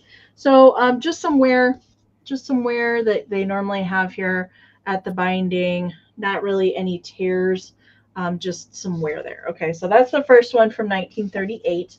The next one is from 1948. Also, Merrill Publishing. There we go. So 10 years later, but equally as cute. And this one is a little alphabet book. Okay, so same kind of deal, linen-like texture, but I like the little scallopy edge on that one. But really brightly colored illustrations in this one. Look at her with her little dolly and stuffed elephant.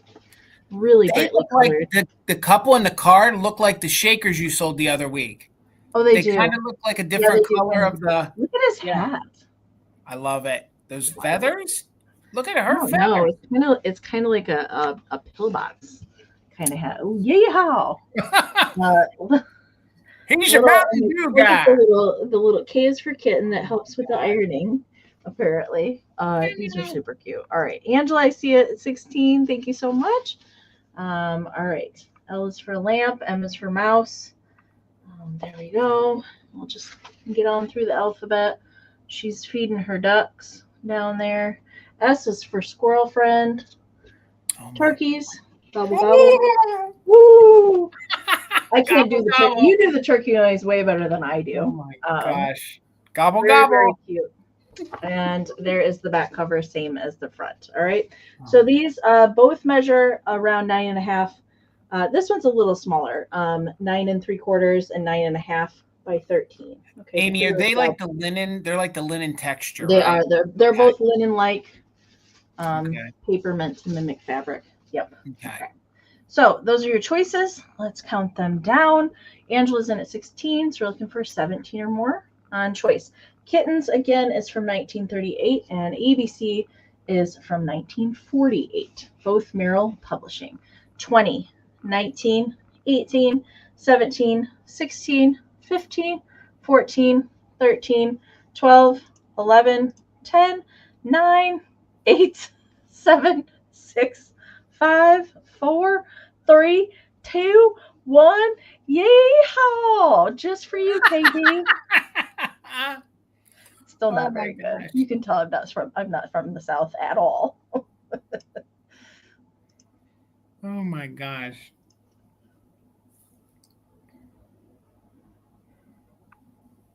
Those kittens. There's the bid end from Karen. All right. Nancy was at 18. Angela had just in case of 20. But Erin had it just in case of 28. So Erin at 21, let me know if you want kittens or ABC. And if Erin doesn't take both, Angela, you're on deck, and then it will pass to Nancy and then back to MJ. And I can just watch the chat. Thank you so much. All right, Amie, $20, $20, and I didn't preview this. So hopefully we have some poodle or plush lovers in the house. I have a 1950s rhinestone, baby blue and pink poodle, okay? Now, she is a little head heavy, so when you display her, you have to display her just right, or the head does move a little bit on its own. You know, sometimes they get that where the material moves a little bit. So she is in superb condition with no smells, no issues. She has a pink bow. I think that was added, but she has a pink bow there. I think from the factory, she has a pink bow there behind her ear, and she has a pink bow on the top of her little beehive. So these poodles with the rhinestones are some of my favorite ones. And these big, big eyes are just fantastic. So she has her original tongue. She has her original little pom-pom nose. And again, these 1950s style rhinestone poodles are very collectible. So she will stand on her own. But again, just note that a little bit of the fabric, a little bit of the material, the stuffing in the neck, sometimes you have to squeeze it a little bit to move it back down so that it stays by itself. This company, she has no tags on her, but this company didn't use any wire. Sometimes when you find these poodles, you can feel that they have wire, like armature in their legs. She does not have any whatsoever. Look at those eyelashes on her. Some of the blue might be a little discolored, but I have to tell you, every time I find these poodles, there's like a little bit of graying to them. You know what I mean? No matter what color they are. So here, we'll spin her around so you can see no rips or tears. Really, really fun for your 1950s displays. Great for your poodle displays. She measures 18 inches tall and 15 inches wide. Okay. And she is in a true baby blue, but you just have some of the discoloring to the other parts of her fur. You know, it just does that with age. But again, I had her standing. She will stand on her own. And then once you get her neck into place, and again, I've squeezed some of the stuffing down, and it's not like a sawdust. It would be the stuffing that Amy's talked about when she has, you know, her and her mom have refurbished plush. That's what I believe is probably on the inside of that. The factory floor bits. Yes, yes. And again, she will stand. The head is a little extra heavy, but it's not fully like, you know, leaning over. And I'm sure maybe if you move the bow around and tighten the bow on the neck a little, it might hold it and make it a little more sturdier. So let me just spin her around again one more time. She might be reading gray, but she is a baby blue with some pink details. She has the original pink bow there behind her ear. I love the rhinestone eyes. We used to collect these. We had a bunch of them and had them on display in our previous house, and then we sold them. But we always levitated to the ones with those big rhinestone eyes. I think that really screams 1950. So let's do a countdown. Robin, I see you. You're in at 20, so we're looking for 21 or more. And she's authentic 50s, baby, 1950s, the blue and pink, stuffed poodle, probably would have been on a youngster's bed many, many years, and these are fun to collect. So 20, 19, 18, 17, 16, 15, 14, and Nancy said she had one in the late 60s. Okay, through the 60s. 12, 11, 10, 9, 8, 7, 6, 5, 4, 3, 2, 1. Bid end. Now you can see a better look of what the blue looks like. And this would have been a different color blue anyway, so it would have been a contrast. So they just darken a bit with age, but no smells, no issues, no mildew.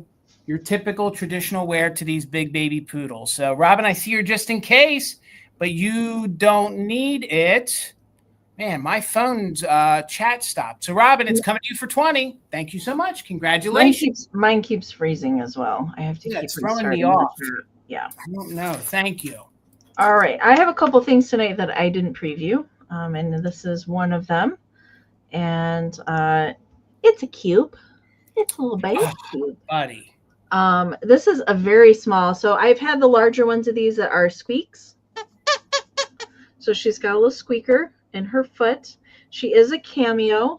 She's a 70s cameo. And this, I believe, to be her original outfit.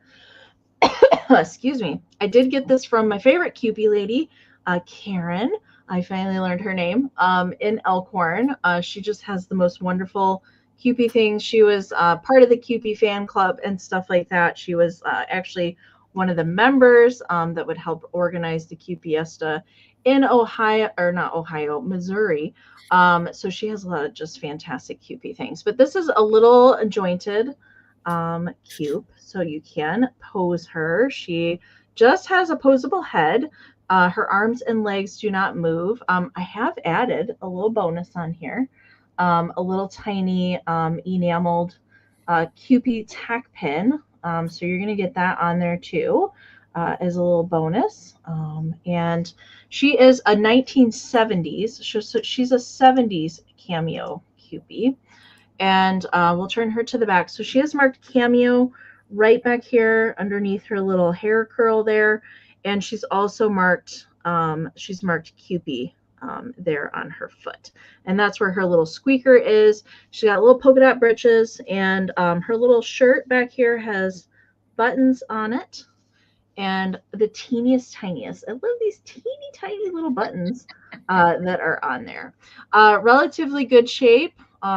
There's just maybe down here, sometimes the vinyl things can get like these, I don't know, colored spots. I don't know why that is. They don't come out. It's not marker.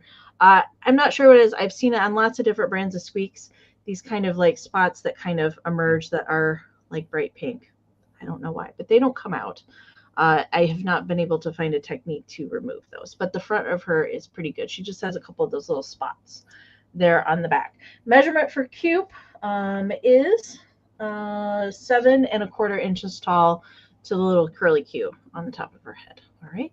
So Lynn, little Lynn, is in at 20. So we're looking for 21 or more. Little Miss Cupie Pie. And let's count her down. 20, 19, 18, 17, 16, 15, 14, 13, 12, 11, 10, 9, 8, 7, 6, 5, 4, 3, 2, 1. Bid end. Good sound. Got good sound. It's a Cupie squeak. All right. Let's see. Lynn is in with a just in case, and so is Philomena. And there is the bid end from Karen. Thank you so much. All right. So Lynn, just in case, 38, but Philomena is going to take it for 39. Thank you so much.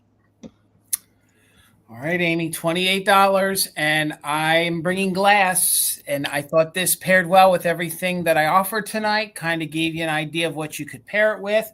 I'm going to call this art glass, okay? I can't tell you who the manufacturer is.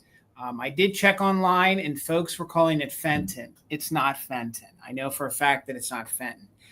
It does have European kind of feels, like Empoli, that kind of thing, Venetian glass. I don't know. But I do know that it is a fantastic piece of art glass with an applied base, and then it has this like aqua crest here to the top, okay? It's either a vase or a brandy snifter. I do believe it to be somewhere from maybe the 50s into the 1980s, okay? The only manufacturing defect is that there's a little bit of flint, I believe, got caught in there, or a straw mark in the blowing or the pulling of the snifter style top. I think it's fantastic. I think it would be great in any kind of display, whether it be mid-century, whether it be modern, even if you used it in like a Victorian style display. There are no major air bubbles in it, so that's what leads me to believe that it is a higher quality art glass company. The blue looks like the same color as the Ron Ray Bluebirds. It does. And it also looks like the aqua crest of Fenton, although I do believe that this is not Fenton. Some folks have said that it is, and I could stand mistaken, but I just don't believe it's Fenton. I will say that the crimping is very uniformed. So the crimping is very uniform, but I don't believe that it's Fenton. It just doesn't give me Fenton vibes. And I could be extremely wrong, and it could be a fantastic older piece of Fenton that I'm not aware of. But I'm just not confident in calling it by any company. That's why we're going to call it art glass. Deanna, I see you in at 28. We're looking for 29 or more. It measures 12 inches tall. 12 inches tall, about 5 inches at the width. It has this great twirl here at the bottom, almost like a honey dabber, you know, like the way the honey dabbers look. And then you can see here on the bottom, and the only little air bubble that I could find is right here by my finger. Okay, that's the only inclusion that's in there. And then this, of course, was then when it was warm, then was attached to the top of the snifter and or vase. So this would be fun if you wanted to. You could light it up. You'd need a pretty strong light, but if you did light it up on the inside, so there's my black light. Look how that glows with that great eerie kind of purple effect to it. So if you had, you know, put maybe fairy lights in there or some kind of a lighting. I don't think if you use one of the battery-powered candle lights, I don't think it would light it up. You're going to need a powerful light down in there. So there's what the inside looks like.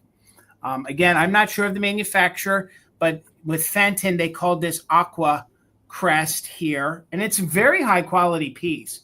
So no chips, cracks. There is on this one side, you can see that's a straw mark or it's a flint mark. So ash got trapped in there. So if you're not, you know, digging that, you just put that to the wall or so folks can't see it. So gorgeous piece of art glass, really, really nice. Going to go with any era, like I said, whether it be mid-century, even modern. This would be great in a non-traditional Christmas display if you do blues and whites. And again, like Amy did point out, it is the same kind of blue as the Bluebirds. So that's kind of why I brought it. So let's go ahead and do a countdown. We're looking for 29 or more on this gorgeous snifter or vase. Thank you. I think it's very pretty too. So we're looking for 29 or more, and we are doing just in case for active bidders. So 20, 19, 18, 17, 16, 15, 14, 13, 12, 11, 10, 9, 8, 7, 6, 5, 4, 3, 2, one bid end. You're right, Gavin. It'd be the great centerpiece of your, like, maybe your Christmas scape, maybe your table. You could put your silvers with it, maybe put like a silver wreath around it. Do all sorts of things. It's even a great summer color too. So Jennifer, I see you're 30. Thank you so much.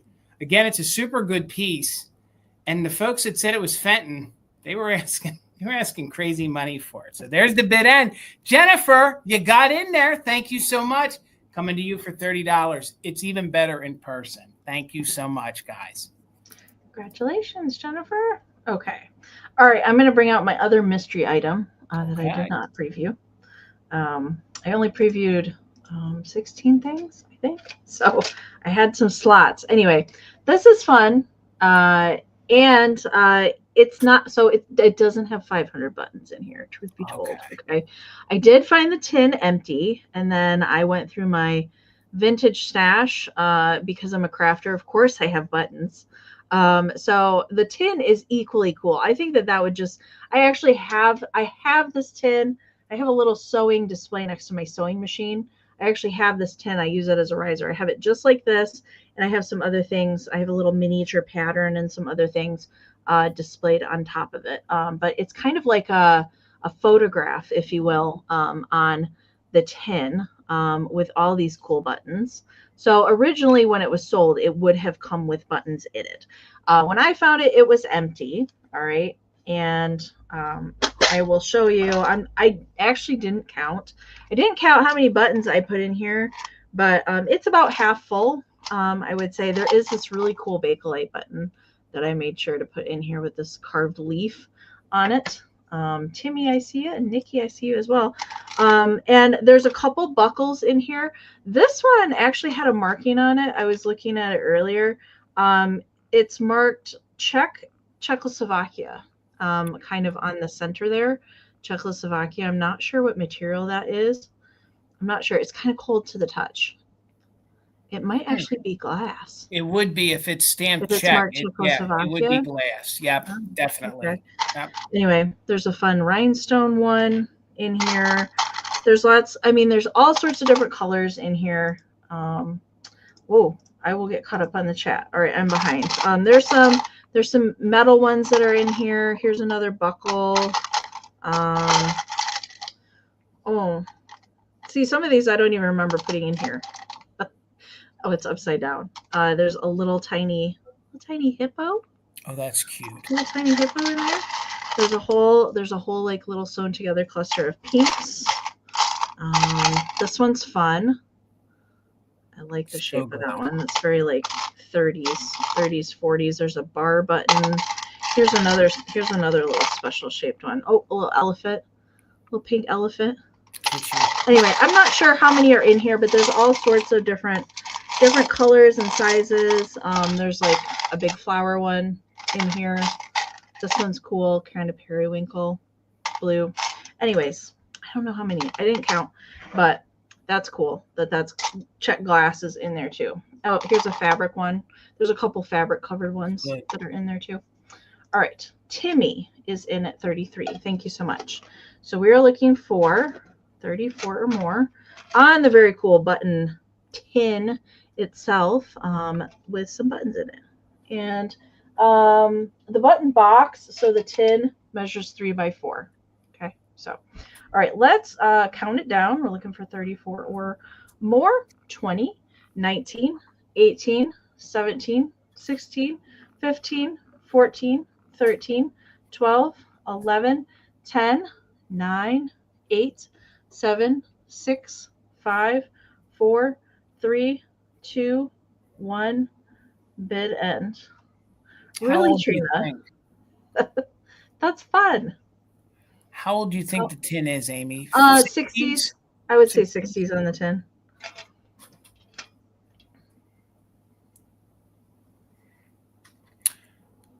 All right, there is the bid end from Karen. All right, Trina, it's coming to you for 34. Congratulations. I want to see some of your button flowers. That sounds really fun. Thank you so much. $24, Amy, and I'm going to bring my tin. So in my world at the shop, a lot of these biscuit tins can be very collectible. So I was excited when I found one of these.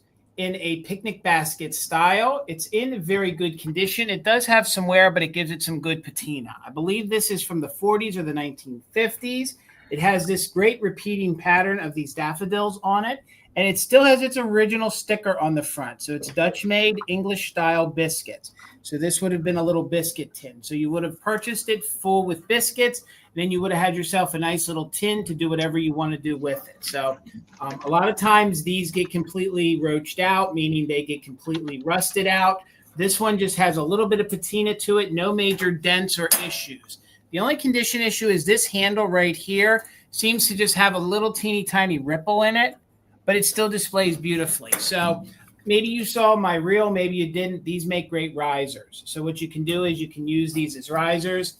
You put the handles down on the tin, and then you can display your things on top. So I left it the way I found it. Like I said, a little bit of patina to it, but I think that's what we want on these older tins. So these are very collectible. There's folks that come in my shop looking for biscuit tins, and these larger ones are not that easy to find, especially the ones that look like picnic baskets. So this one is hinged. So it is hinged. So it does open like a picnic basket, which is really fun. So what you can do is you can use this as the display in your centerpiece. You can open up this lid and you could fill it with things. I don't know, awesome. Maybe do a display in there with some flowers. Maybe you could put your Kitschy plush in there if you want to, and you can have it all spilling out. So typical patina to the inside, no major rust. You could even use this as a bread box if you want to. Of course, we're going to keep our bread in the plastic, bags, so you could use it as a bread box if you want to. So let me get in there so you can see how vibrant it is. There is no major rusting to it. There's no major scratches to it. It's just an overall, let's close this so I can hold it and show it to you guys. So it closes beautifully. Like I say, no major condition issues for the age of the tin. Just a little bit of patina. I will tell you though, and Amy will probably attest, with these tins, you don't want to start scrubbing them. You will lift the paint will come right off. Yes. Don't use a magic eraser. Don't use a magic eraser. You can use a light cloth to wipe them, but leave them the way they are. You're not going to get them squeaky looking brand new. You don't really want that. And this one looks pretty doggone new. Look how realistic these look. I've never seen a tin with daffodils on it like that.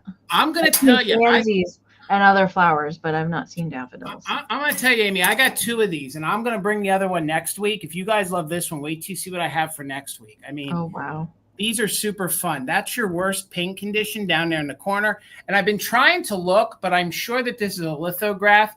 And a lot of times it would be stamped by a company, but this one isn't. So again, the only condition issue is we have a little bending in the handle. That's because that's a real thin tin. It's a real thin tin, and you can straighten it if you want, but the security of it, it still functions and works great. Let me give you some dimensions on it. Without the handles, okay, it comes in at about 12 inches wide, okay? With the handles down, we're coming in at 5 inches. With the handles up, it kicks us up to 8 inches. So again, we're coming in at 12 wide, so 12 inches across, 5 inches from the bottom of the tin to the top of the tin. Then if you put the handles up, then it kicks it up to 8. Let's also know how wide it is, and then we're going to do a countdown. Thank you guys for the bids. Laura's in at 40. I see Aaron in at 41. Sorry I didn't call out all the bids, but thank you guys so much. It's coming in just about 6.5 inches wide. So again, I believe it's from the 1940s, early 1950s. You could take the label off, but I will probably tell you if you take the label off, it might discolor it. So I'd let the label on, but you can do whatever you want. If you don't like the label, just display it that way. So let's do a countdown. We're looking for 42 or more, and we are doing just in case for active bidders. 20, 19, 18, 17, 16, 15, 14, 13, 12, 11, 10, 9, 8, 7, 6, 5, 4, 3, 2, 1. Bid end. A lovely girl stopped me when I got this, and she goes, I love this. I have one, but it was stored in the basement, and mine's all rusty. That's what happened to these. They got stored in wet climates, and they got completely rusty and dirty, and fell apart, but this one's in pretty doggone good condition. So, all right, there's our bid end. MJ with a 46, 47, 48 for Laura. Thank you so much. Coming to you, and thank you all for the bids. Congratulations. Thank you. It's a Daffodil Fields tin.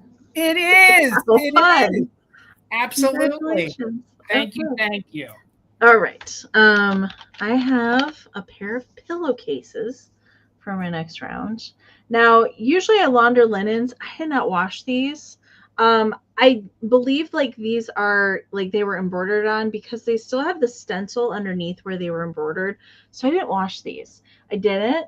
But they're pretty nice condition otherwise. So that's why I didn't. So these are little bee embroidered pillowcases, and they are Canon. Let's see if I can get you the tag before we look at the front here. They're Canon standard pillowcases.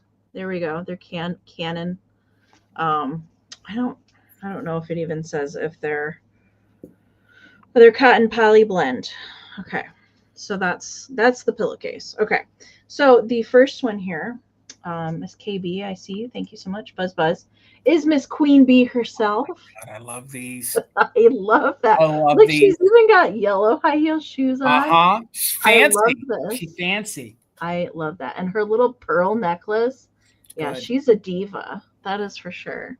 And then the second one. So there is a little spot, FYI, here. All right, there's just a little dark spot there. And then we have the cute little bee admiring all the flowers. And he's got rosy cheeks. And I love all the different colored flowers that they did. I don't know. I just really appreciate handiwork. It's not something that I do. I mean, I sew, but I don't do all this needlework stuff. Yeah. And my goodness, it takes a lot of time to do all this stuff. I'm not sure quite. I have seen these embroidery patterns before. I think they're Martha embroidery patterns, but I've never seen any like completed. So, I mean, you can still buy the iron-on patterns like at the craft stores right now. They still produce them. So I'm not sure exactly how old these are, but they're darn cute. And I didn't really care. I did not really care. So they're both standard pillowcases. So I'll open up for you here.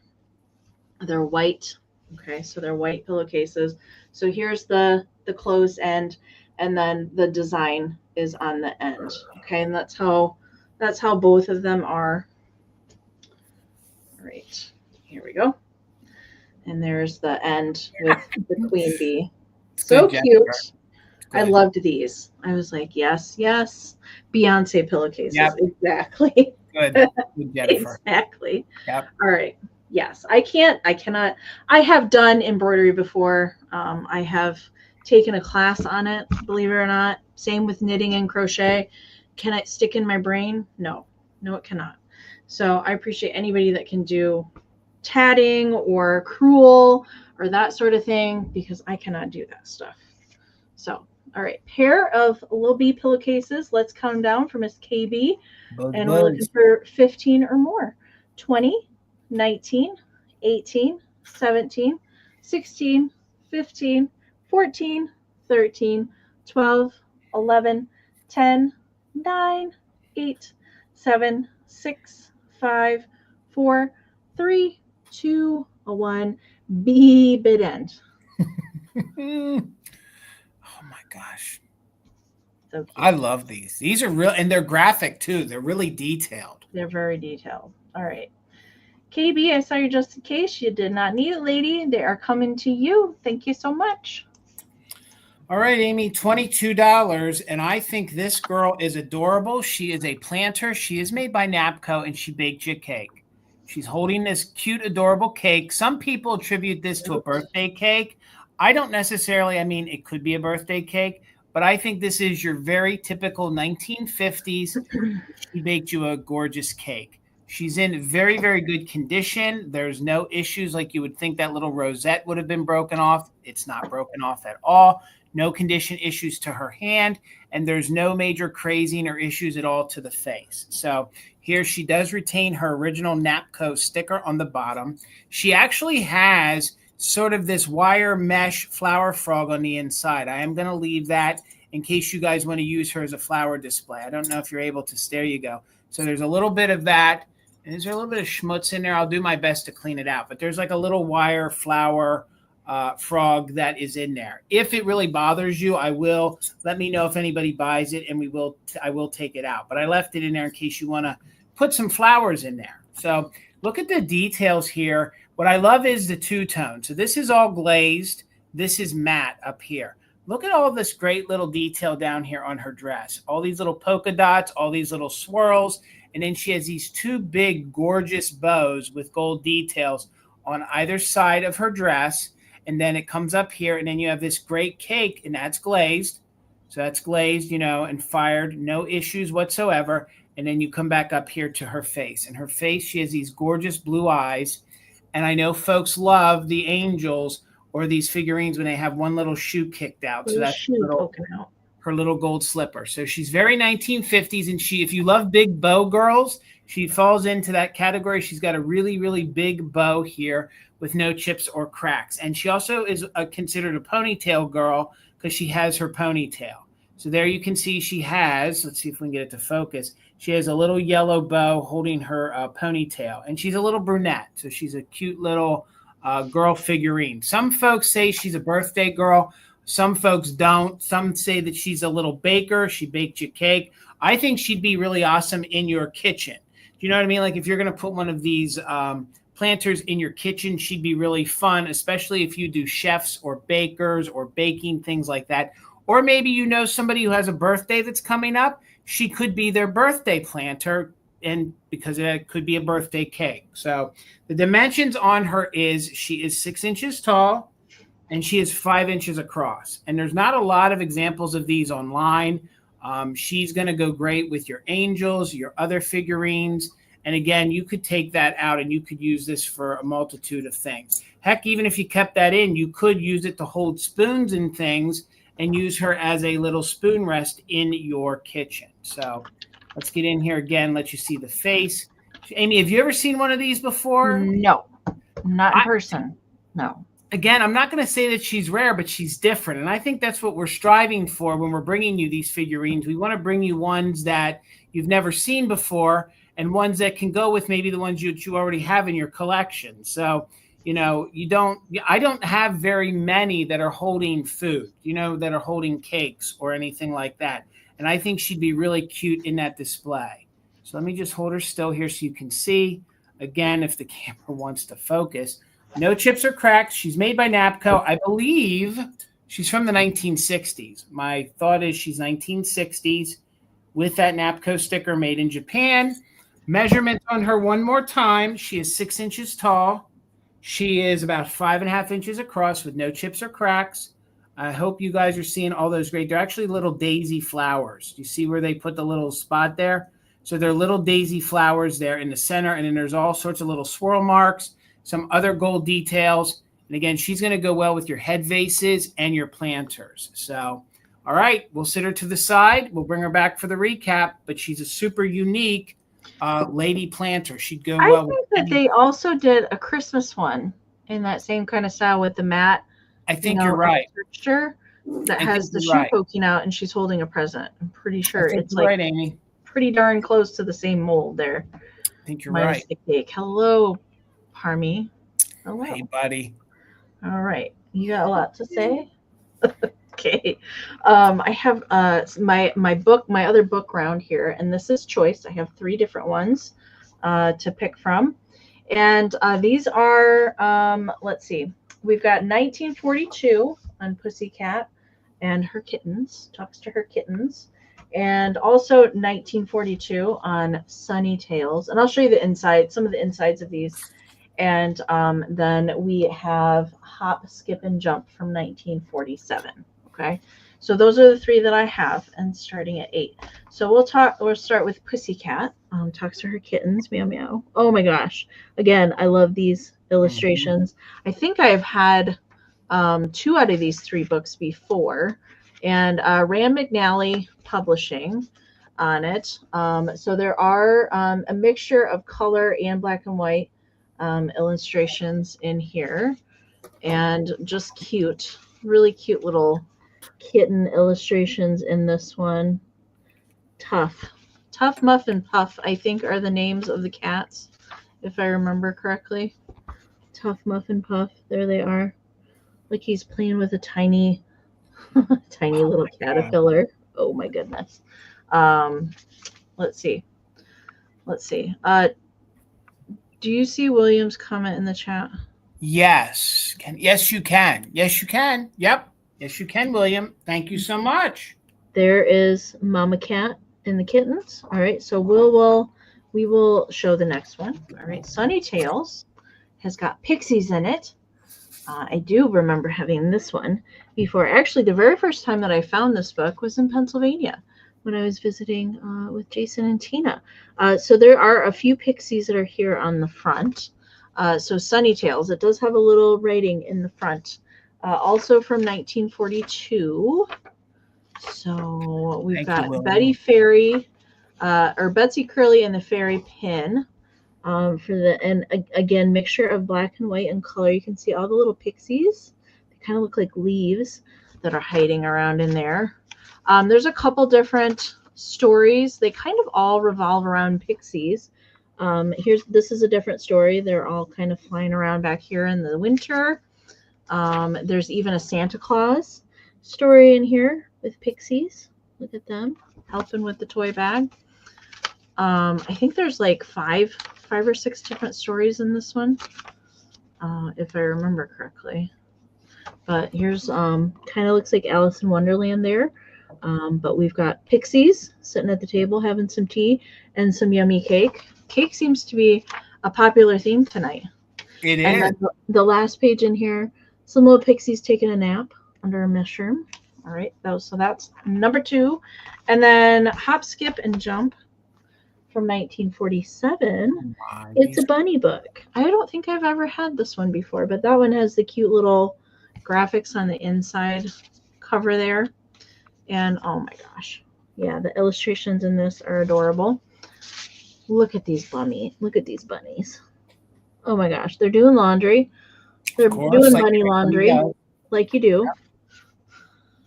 Absolutely.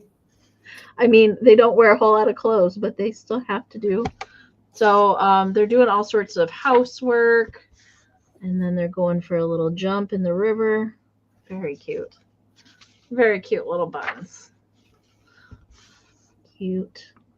How could they get into the garden? Hop dug and dug until he had a nice tunnel under the fence. A naughty bunnies. All right, we're going to skip ahead here. And there's the last pages in there. All right. So Hop, Skip, and Jump, 1947. We got Sunny Tales from 1942 and Pussycat Talks to Her Kittens, also from 1942. So MJ is in. So we're looking for 9 or more on choice. Let's count them down. 20, 19, 18, 17, 16, 15, 14, 13, 12, 11, 10, 9, 8, 7, 6, 5, 4, 3, 2, 1, a bid end. All these graphics, they're so good and I love timeless. These little books. I really love these. All right, bid end is in there from Karen. All right, MJ, let me know which ones that you would like. You do Cat, Sunny, and Bunny. Cat, Sunny, or Bunny? Those kitty cats are so good. Oh, I love those cats. Now we'll see what the lag's doing. She wants all 3. You got it, MJ. Thank you so much. Thank you. $22, Amy. And Tina got this actually a few months ago, and it got sat to the side, and we found it. It's really unique. I do believe it's an early black and white, and it's in a shadow box, and it actually has some provenance on the back. So $22. It is an early, I want to get the glare off it. It's an early black and white of the Victorian era woman, okay? And it is in a shadow box that I believe is period correct. The reason why I think it's period correct, the way it's sort of double framed like that is very turn of the century. Also, when you get this in person, you'll see that there's little air bubbles in this glass, which leads me to believe that this is the original glass from over 100 years ago. So when they made glass panes, it had like little imperfections in it, little teeny tiny air bubbles, and different inclusions would get stuck in it. So $22 if anybody is interested. First, let me get into the provenance. Well, I do believe that that's all original to the back. You can tell by the way it's framed and the way it's double framed and held in there. I actually think that might be an early like cabinet card that they did frame. Although when Tina looked at it under the magnifying glass, we do believe it is a thinner black and white, and it could be one of the earlier versions of it when it was like put onto paper. But what we can make out on the back here is it says that it is 1900. Her name was Mary Kay. That's all we could read out of it. And we can read that it says Cedar Rapids on the back. So that's the most that we could make of that. Then let's get into her. I don't know. Do you guys think maybe is this a bride? Is this a wedding photo? Is this maybe, I don't know, maybe her, I don't know, would it be, it wouldn't be a communion. It would have been maybe like a commencement maybe. Something different, but she's in a complete white attire. I want to think maybe that she's an early bride and that's her by herself. That's what we believe, that she's in an early wedding dress.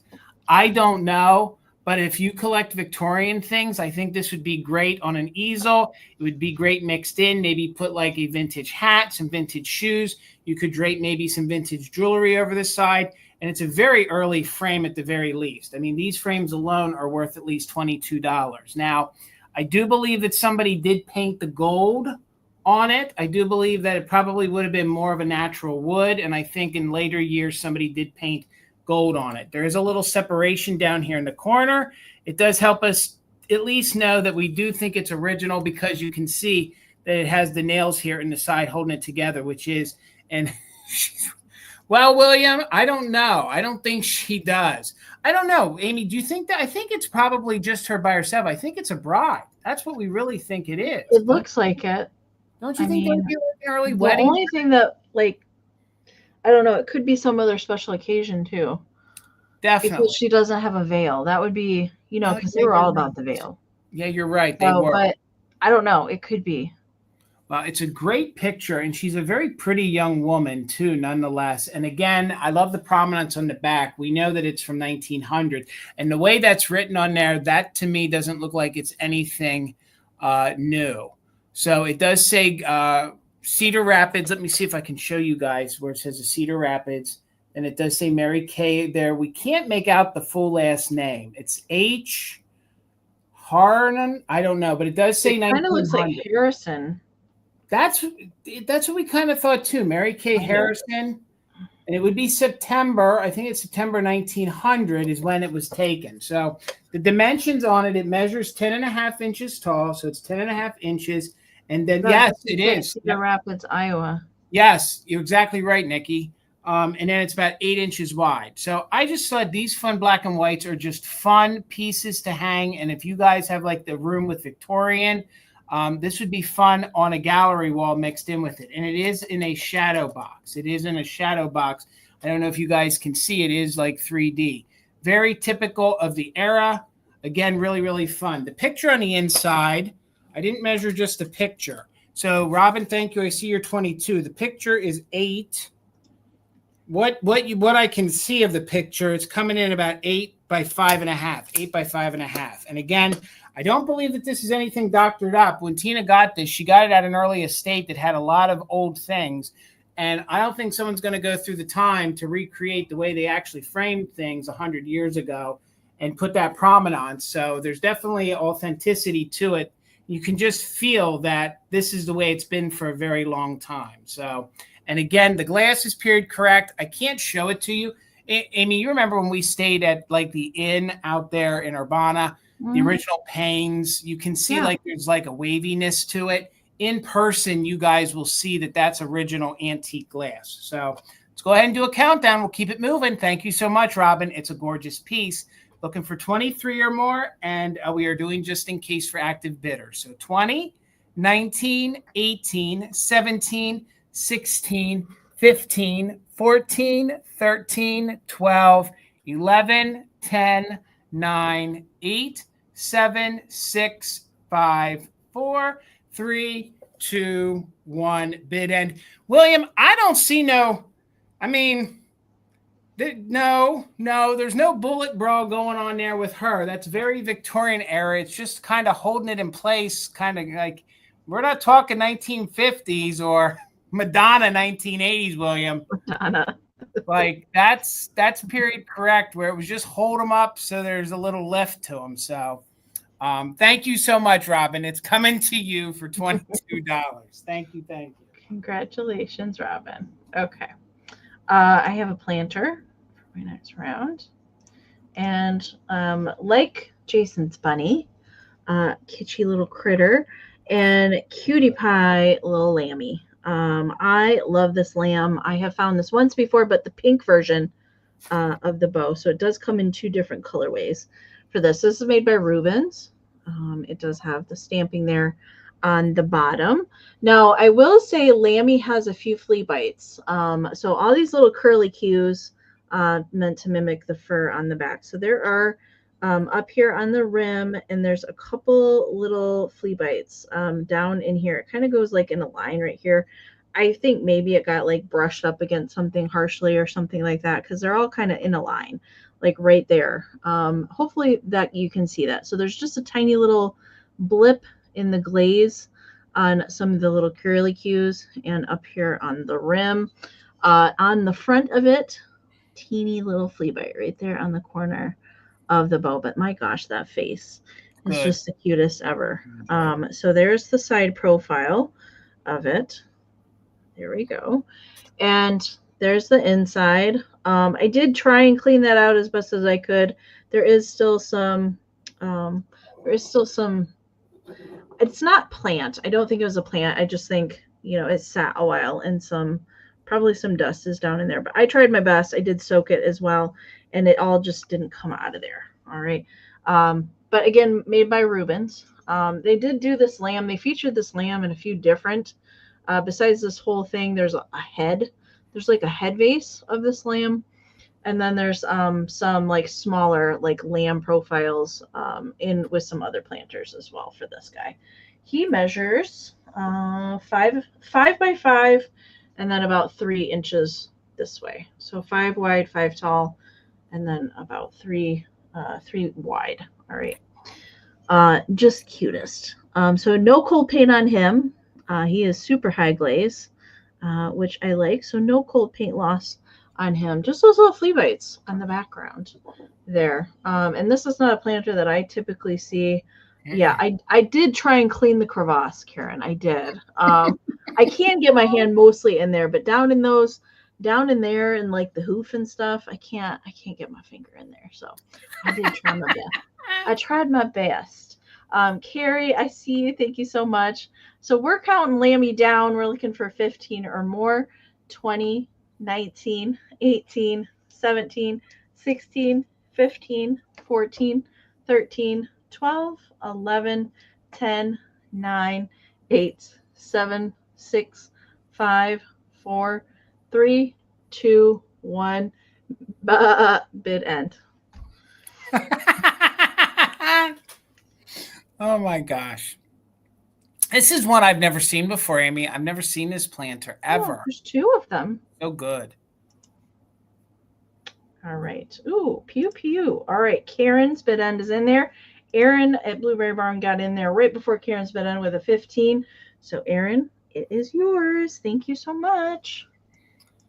$16 choice, Amy. And I'm always bringing, and I know Amy does too, we bring the real kitschy animated looking figurines, but I never offer you any that outside of dogs or cats that are kind of realistic. So it'll be choice, and you'll get the set of both animals. So I've never seen those before.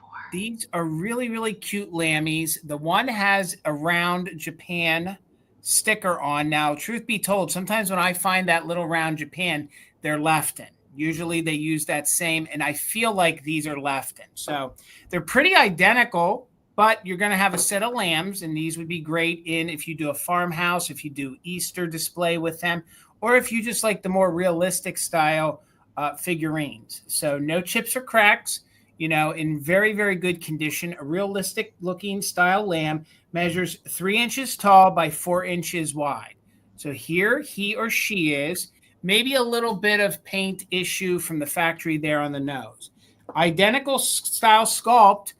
They came together, so we'll leave them together. And you always like to have two if you're doing a display, kind of, Noah in the Ark, or if you're doing some sort of a farm, you need, or just an animal display, you kind of want two of them. So you have Lammy Friend here. And again, I believe these are Lefton. They look like the bunnies and the ducks. They do. Like they have the same look to them. Do. And so I think they're Lefton too, but I've never seen the lammies. Never seen that sculpt before. Now, very often, I don't find goats. Goats? Do not find goats. Now, as you were showing your lamb, I noticed that this one has holes in it. So I believe that's a single shaker, okay? But it's the same sculpt as this one, and this one has the Norland label on the bottom, okay? So if you guys know Norland figurines, they did make a lot of realistic looking ones. And they're kind of, when it comes to the realistic animals, they're sort of the pillar. Like they made realistic rabbits and, dogs and cats. And this goat, look at his scruff right there. Little Billy goat. He's got some good scruff. Yeah. And he's just had a day. He's just like, yep, I'm a goat. Over it. That's just the way it is. I'm a goat, and I'm made by Norlands, Japan, and I'm just a goat, and I'm here for it. So this will be your other choice. He measures. Now you'll get both goats, or you'll get both lambs. So this guy here is 5 inches wide, 4 inches tall, and then it's the same color, same sculpt, but it's a shaker. Missing maybe another shaker, but I really didn't even notice it. And there is a hole back there, and there's a hole right there. So you got a little baby goat to go with it, although I think it would have been one of a shaker. And this one here measures 4 by 3.5. So, and I do believe it's made by the same company. I mean, those faces and the sculpt and everything's pretty identical. So you got like an adult and a baby, and I don't know. Well, this one has udders on it, so maybe that's a female one, and that's to depict maybe the male goat. I don't know. I think they're fun, realistic, so you'll pick either goat or lamb. So let me hold up one of each. Tina is in. Robin's in at 17, and again, you're going to get 2 lambs and you're going to get 2 goats. These are Lefton. These are made by Norlands, Japan, and you can take both if you want them. So we're looking for 18 or more, and we are doing just in case for active bidders. So 20, 19, 18, 17, 16, 15, 14, 13, 12, 11, 10, 9, 8, 7, 6, 5, 4, 3, 2, 1. Bid end. No chips, cracks, or repairs. They are that matte finish, so they're not bisque. And you either pick lambs. Tina, I see you're just in case. You'll pick lambs, or you're going to pick goat. You just put goat or lamb. There's our bid end. Thank you so much, Karen G. And thank you so much, Karen, for being our official mod and bid ender. Tina, your 32 came in right after the bid end. At 26, Robin, you get first choice. Tina, you will have backup. So, Robin, did you want the goat family or did you want the lamb family? And you, of course, bid up, so you get first choice if you want both. And then, Tina, you'll have backup. So it'll be goat, and that'll be at 26. Check my math. Yes, at 26. So the lambs are yours, Robin. Thank you so much. So they're yours. So, Tina, let me know at 25, did you want the goats? And if you pass on the goats, we will bring them back during the recap. But, Tina, you could have the goats if you were interested in them. But you bid right away when I showed the lambs, so I don't know. The goats are yours. Thank you so much. Congratulations. Everybody wins. Thank you so much. Congratulations. Those are, yeah, cool. I like them. I thought things they're that we've not seen before. I like that. All right. I have a little Lefton girl for my round next. And she's like crazy high listed on eBay. I don't know why. I've actually I think, I don't know if it was last year or the year before that, I had her. And she is just the cutest thing ever. What are you trying to get at? You cannot go behind the computer. He wants to help you, Mom. No. I don't know if he sees a bug or something. I don't know. He's like going crazy right now. Anyway, she is the cutest little girl here. And she is bisque. All right. She is bisque ceramic. And they did do high glaze on her eyes. Let me set her down. Maybe she'll focus a little bit better here.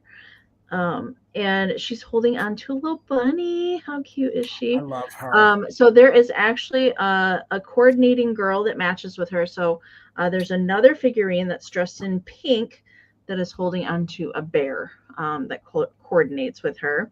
She does have her partial Left in Japan sticker there on the bottom. There's no chipping to her at all. She's just the cutest thing.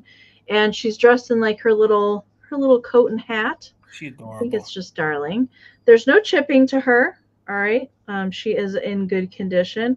I'm not sure if it's supposed to be like a stuffed animal bunny, which is what I think it is supposed to be, not a realistic looking bunny. And then she's got little socks on, not shoes. She's got little socks.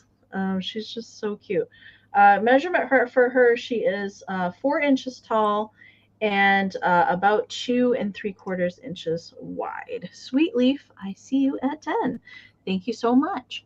Again, no really damage I can tell you about her. She's in really good condition, but I like that they did high glaze on her eyes, so they just kind of sparkle just a little bit. All right, no cold paint either that you have to worry about. All right, so let's count her down. We're looking for 11 or more, and then I'm going to investigate what Parmesan is after. Okay. 10, 20, 19, 18, 17, 16, 15, 14, 13, 12, 11, 10, 9, 8, 7, 6, 5, 4, 3, 2, 1. Bid end. She's like, yeah, there's like several listings on eBay, like listed listings. Right. They're like 50 and 60 bucks. And I'm like, why? Why?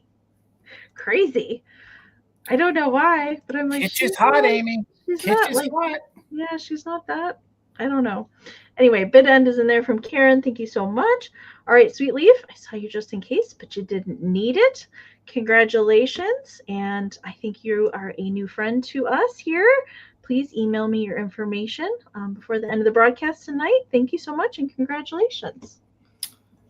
$24, Amy. And I don't know that I did a good job of showing this in my reel, although it was there. I didn't really highlight it. These are very collectible. This is an antique pocket mirror, and this is from the turn of the century. This is from the 1900s. So you can tell it is a lithograph as I hold it still. If I don't shake too much, you can see all the teeny tiny little dots. So again, this is an early pocket mirror from the turn of the century, very Victorian era, although then later with the flower, I don't know. I don't think it's Nouveau. I see very Victorian girl, like pinup, turn of the century kind of look right there. And they all sort of had all these pocket mirrors of this same age. They kind of always had some sort of a flower, whether they were holding it or it was placed in their hair. So here, when you spin it around, you can see, look at the great patina to the mirror. You want kind of that aging a little bit, that darkening to it, and it wraps around and there's tin holding it in. Now, in my research, some folks have said that that's applied on celluloid. It's definitely a thin material, but I don't know if it is. But a lot of this era pocket mirror, they normally say that this is then transferred onto a thinner celluloid. It definitely feels like it's on something thinner that then wraps around and is attached and then pinches in and holds the mirror in place there. So these are very collectible. If you look these up online, some of these, depending on the girl on it, they can go for $40 or $50, sometimes even more. It's in color, as you can see. You can see her gorgeous locks of hair with the little pink flower there, and there's some green details in the background. All very reminiscent, very typical of whomever created these and sold these in the 1900s. That's kind of how they depicted all the pinup girls. So $24 if anybody is interested. It's about 2 inches in diameter. So pocket mirrors are very collectible. They're fun. You can put them in shadow boxes. You can actually use them. You can put them with your makeup things. They're just sort of small enough that you can collect multiple of them if you want to. And this is one I could not find online of this girl. And again, any of the other different women that I found, they were holding different things, but there was always a flower that was somewhere in the picture. So Just gorgeous, very old, antique. And again, this is what I believe is a lithograph. You can see all the little dots as I get it up closer, which is very reminiscent of that. So these pocket mirrors, like I said, are collectible. It kind of goes with what we've been offering with Victorian things, antique things. And there's no cracking to the mirror. There's just that little bit of darkening to it, which I kind of want that. You know, if you're going to collect these older mirrors, you sort of want that in there. So no chips or cracks. You can see there's a little patina to the tin or the metal that's holding that in. And then you can see where it wraps around. If we get to focus where that wraps around. Now, like I said, some of them, say that it is celluloid that holds those on, but not seeing any interest. We're going to put it to the side and keep it moving. Over to you, Amy. Oh, whoop. That lag. I see it, Karen. Thank you for the 24. So we're looking for 25 or more. I'm telling you guys, this is a good one. If you guys are into antiques, these pocket mirrors, I'm even amazed that I was able to get this. So let's go ahead and do a countdown. We're looking for 25 or more. Thank you so much, Karen. So 20, 19, 18, 17, 16, 15, 14, 13, 12, 11, 10, 9, 8, 7, 6, 5, 4, 3, 2, 1. Bid end. You get to see my mess through the mirror. But again, really, really fun. And if you like this, you can collect. I don't know that they made a ton of them, but there's multiple ones out there. So Kim, thank you so much. And always thank you so much for your help, Kim. Karen G, fits you to a T. Thank you so much. Thank you. Thank you. All right. I believe we have 2 rounds left. Yes. Yes. Okay. My next round's going to start at $8. And I have no idea what Parmesan's after. I have no idea. He hightailed it out of here, and then he came back, and now he's gone again. I don't know. I don't know what's going on. He's a busy man. He's got things to do, apparently. I do have a children's hanky tonight, and this one is so cute with the little kitty riding on the scooter, chasing after a butterfly. That's probably exactly what. Can you hear him? He's out in the hallway yelping. Oh my gosh. I don't know. He's in a mood right now, I guess. So a little kitty, children's hanky. He's so right here between the butterfly and, let's see if we can get it to come in. Right there. There's a tiny little discoloration. I actually can't tell if it's a stain or maybe the fabric is just a little bit thinner there. I don't know. I did not wash this one. I didn't wash this one. I just left it how I found it. But otherwise, it's like really nice condition, very vibrant colors on it. This one does not have a signature. Sometimes they do have an artist signature, but this one doesn't. And I've had a lot of vintage children's hankies, but I've never seen this one before. And I like that the border has polka dots or geometric spots to mimic the spots in the cat's little blouse. I think it's very, very cute. It does measure 8 1/4 by 8 3/4. Great for framing. I think I say that all the time. What I should do is I should make a little gallery wall of hankies myself. And this one is meant to be the front. You guys kind of tell the front because the lines are a little bit crisper than the opposite side. But either way, it's cute on either direction. And the colors in this are not really coming across. So the scooter is turquoise. And then it's kind of like a limey yellow, like a lime green yellow kind of mixture color, and red. And then he's got a turquoise little nose, which I think is very cute. I love his bow tie. He is. He's a very dapper little kitty. Distracted, easily distracted by bugs, like most of us are. Yeah, that's for sure. Minx, I see you. Thank you so much. So let's count it down. We're looking for 9 or more. 20, 19, 18, 17, 16, 15, 14, 13, 12, 11, 10, 9, 8, 7, 6, 5, 4, 3, 2, 1. Meow, meow. Bid end. Meow, meow, meow, meow. I don't know. He usually doesn't meow at all.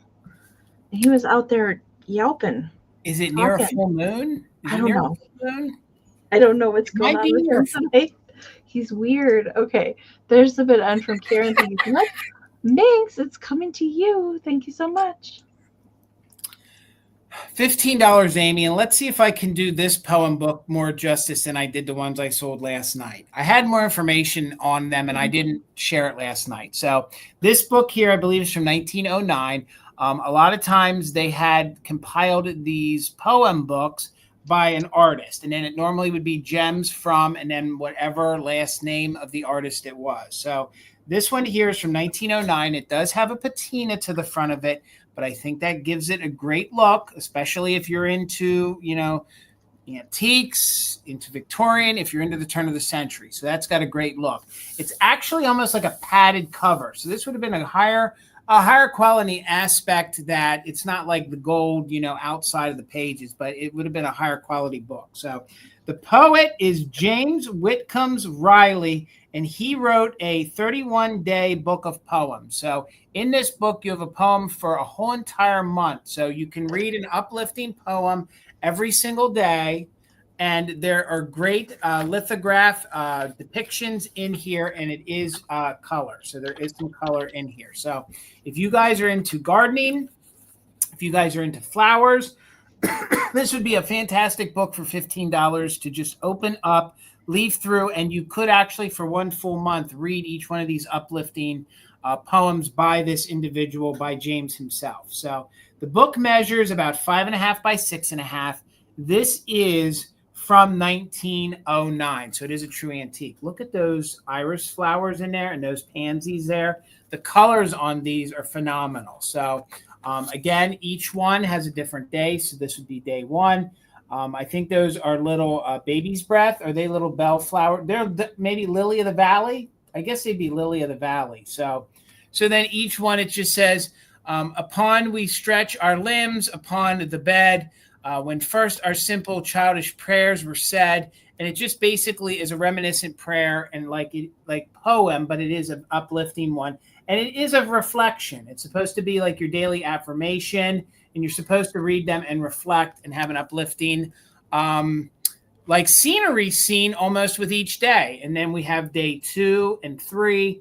Now those don't have pictures. It was very expensive to do some of those color plates. Then we're here at the 4th day. Look at those gorgeous flowers. So the book on the inside itself doesn't have wear, but I think that's yummy on the outside.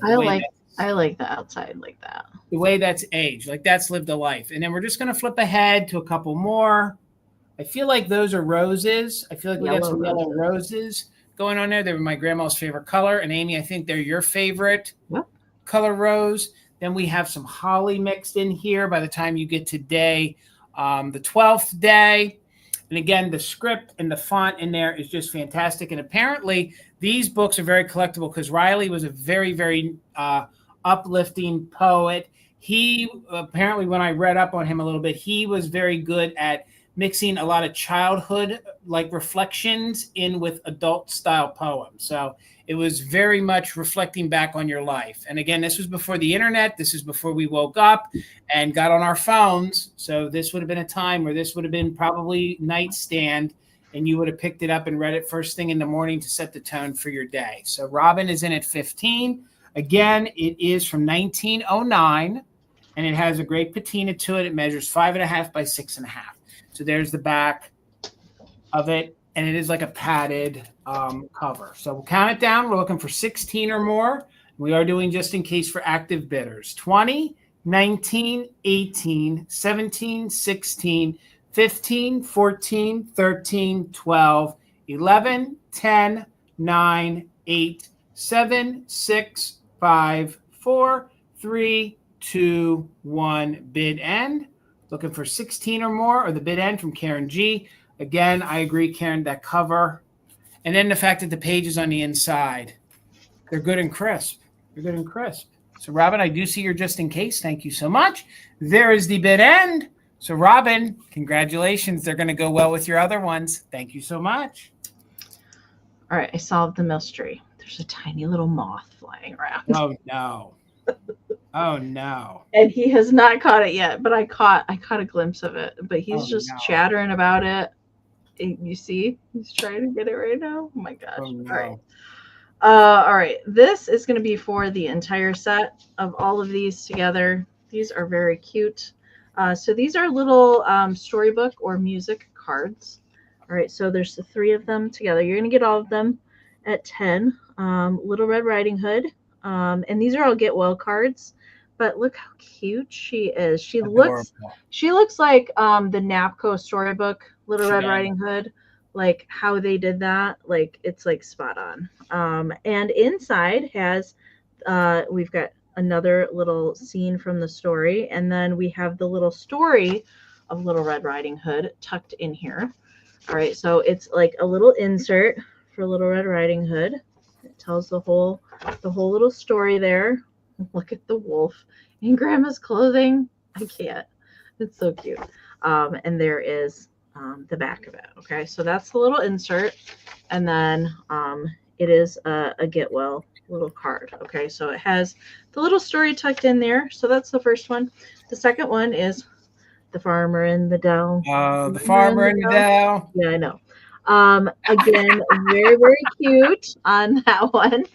This one has the music tucked in here. Oh boy. Isn't that cute? And they're all, look at the dog and the cat are even joining in on the fun. So here's the little insert for the farmer in the dell. Oh my God. Look at him and his little britches. He's working that field. There they are. The farmer in the dell. And cheese. The mouse takes the cheese. The mouse. This one has been signed at the bottom. Gotcha. Okay. So farmer in the dell. And then the last one, Robin and MJ, I see you. Thank you so much. Karen, the last one is the mulberry bush. All right. Oh my God. The mulberry bush there. All right. And this one, you open it up. There's a little lammy in the tree. And again, we have a musical insert for this one. Here we go around the mulberry bush. Look at that. Look at the little laundry line. I love it. That is so cute. And here she is hanging the laundry there on the back side. And we'll open this one back up. And there, this one is not signed. And then there's a little lammy pie jumping there on the back. All right. So you're going to get all 3 together. Stinking cute. Oh, I forgot to show you. Here's the puppy. The farmer in the dell on the back. And then Little Red Riding Hood has a little basket. So good. Little basket of notes. All right. So all 3 of those. Fun. Okay. No, there's not micro. I wish. If there was, I'd be sending that to Misty. All right. Timmy, I see you at 14. Thank you so much. We're looking for 15 or more on the set of 3, 20, 19, 18, 17, 16, 15, 14, 13, 12, 11, 10, 9, 8, 7, 6, 5, 4, 3, 2, 1, bid end. Is it the mouse takes the cheese? Yep. The mouse takes the cheese? Wait. Yep. Oh, the rat takes the cheese. That's it. Yep. The rat takes the cheese. Sorry if that's going to be stuck in everybody's head for the rest of the night. I apologize. It's one of those earworms. Okay. Bid end is in there from Karen. Thank you so much. All right. So Angela had it just in case of 20. Robin had it just in case of 33 right before the bid end. So Robin, they're yours for 21. Thank you so much. All right. $8, Amy. $8, Amy. And you'd think I'd find more of these, but I usually don't find these child hangers too often anymore. A lot of times I find the plastic ones, but this is an early wooden one. So $8 if anybody's interested. It is in this gorgeous, yummy pink with this fun little pussycat. Now, yes, kitty cat looks angry. He's got a big blue here. She's got a big blue bow, and they're sitting in a basket. But these are really fun. Maybe you have a christening dress or something that you want to hang on it. These are fun to just hang on the wall as is. I usually don't find one with animals on it. Usually I find one with a little kiddo's face on it or something. So, but that's very, like if you had one of the books maybe that Amy sold tonight or offered, this would just kind of look good in your little display or assemblage that you wanted to do with it. So it is wood. Of course, it's only painted on one side. And again, I have folks to come in that try to collect any kind of different child hanger that they find. It's also good for some size doll clothing. But again, these are just fun to hang on the wall. I mean, you could even use it to dry things on in your maybe in your laundry room. But again, it's just something fun, something different. And these are getting harder to find in good condition. There is some discoloration, but there's no major chunks of paint that's missing. And of course, we have the wooden hanger part. There's a little bit of overspray, but these were made really quick. They weren't supposed to be around 80 to 100 years after they were made. So measures 10 inches wide. And then from the bottom to the top, it measures 5 inches tall. So Trina, I see in at 8.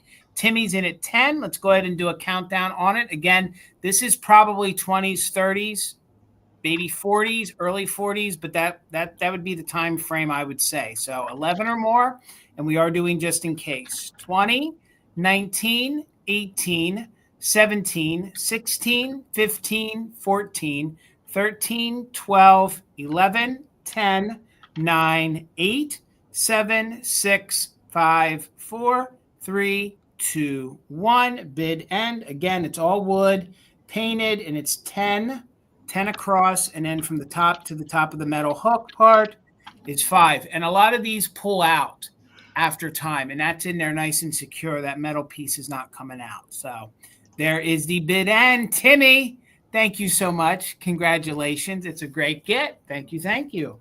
Congratulations. All right. So we're going to do our recap. We're going to bring back anything that didn't find a home the first time in case you missed it. We'll bring it back one more time.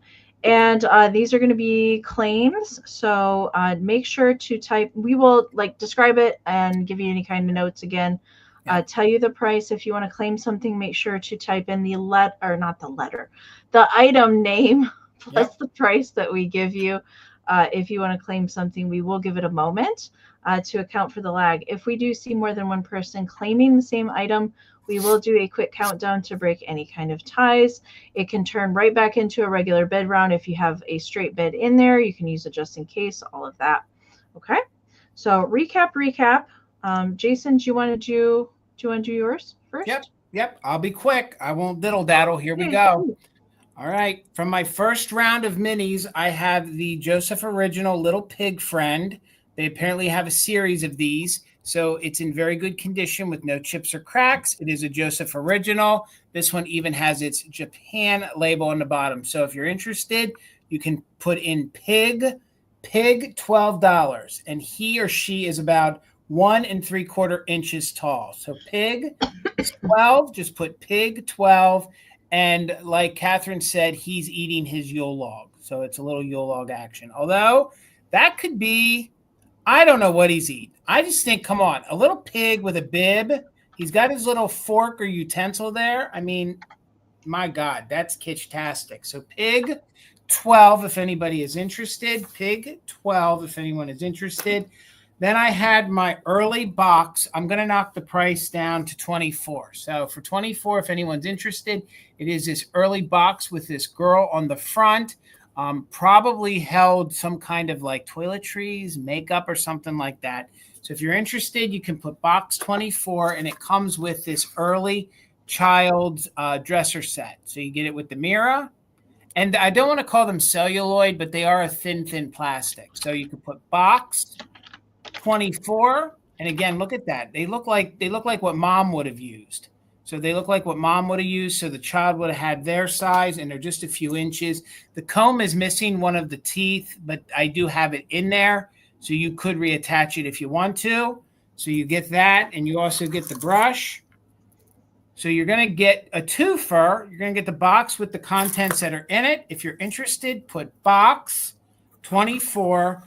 And I don't know if Amy said it, but if you guys watch this on the replay and any of this doesn't get claimed here tonight, you can feel free to message Amy or myself and email us. And if it's still available, we'll definitely make sure we get it sold to you. So that's all I had, Amy. Over to you. Okay. All right. Okay. I had from my choice round of the Parasol Girls, I had the pink one left. She's by Napco. No chips, no repairs. Really nice condition. Can't really find, besides a little bit of crazing, has her everything that she's supposed to have. She was 16, so if you want to claim her, you can put Girl 16. Girl 16, Nikki Moss is claiming your box. Thank you, Nikki, and we'll get it Girl sent out to her. 16, if you want to claim her in the pinky purple. Okay. And then I had my, oh, I see two people. All right, I see MJ and Robin, both in there at 16 for the umbrella girl. So we will go ahead and do a countdown for her. So looking for 17 or more on the Napco umbrella girl. 15, 14, 13, 12, 11, 10, 9, 8, 7, 6, 5, 4, 3, 2, 1, a bid end.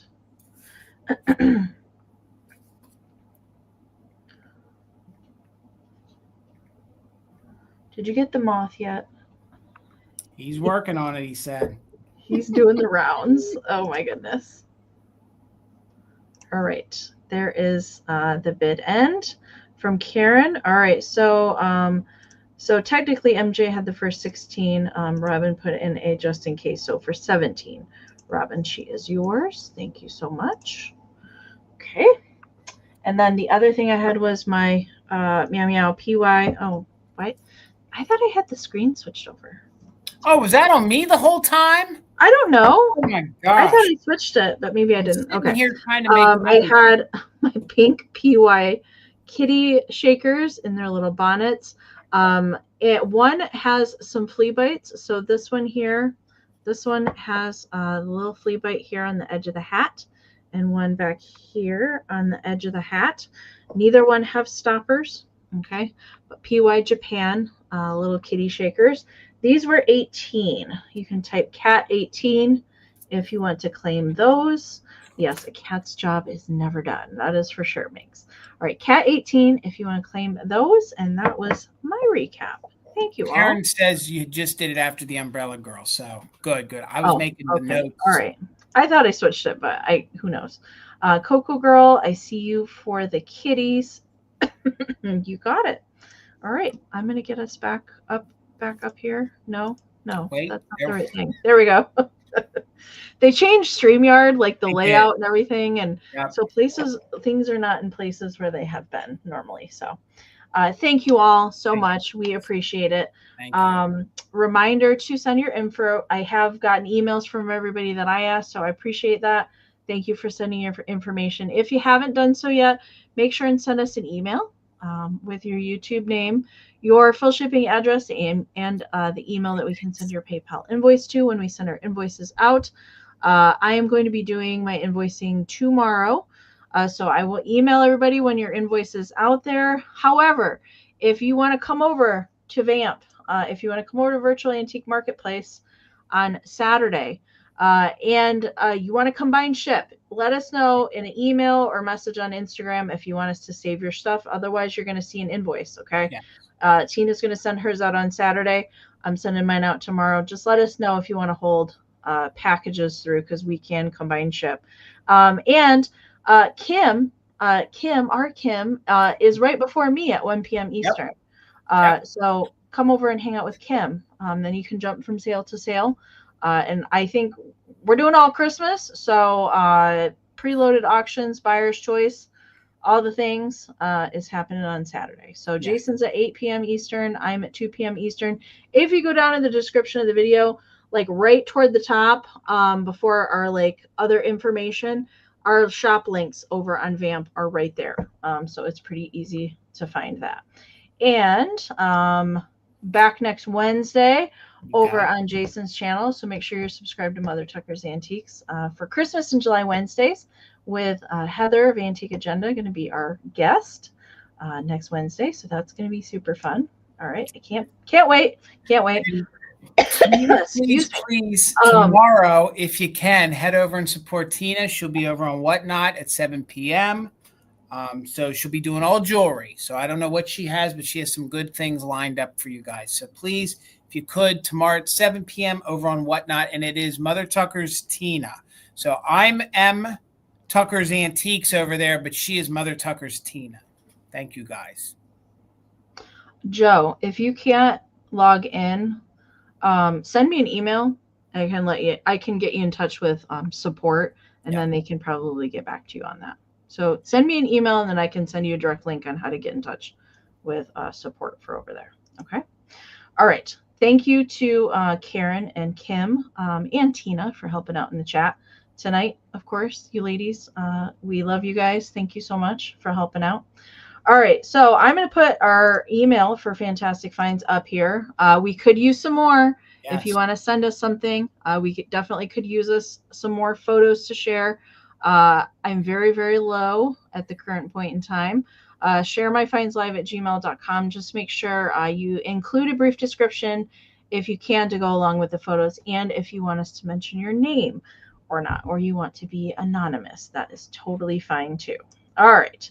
Moving into community share tonight, I missed a photo last week from Nikki Moss because Nikki used an email that she doesn't use, so I didn't recognize that it was from her until I looked at it and I was like, oh, this is Nikki's. She already sent this, but she updated it. So we saw a daisy display from Nikki Moss last week, and this is a continuation, but this is a new display that she started.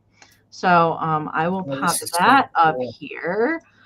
So good. I really like I don't think I've ever seen anybody hang these on the wall, number one. Yeah. So the cross stitch that is there in the center was her mother's, and it's a tray that she had from over 25 years ago.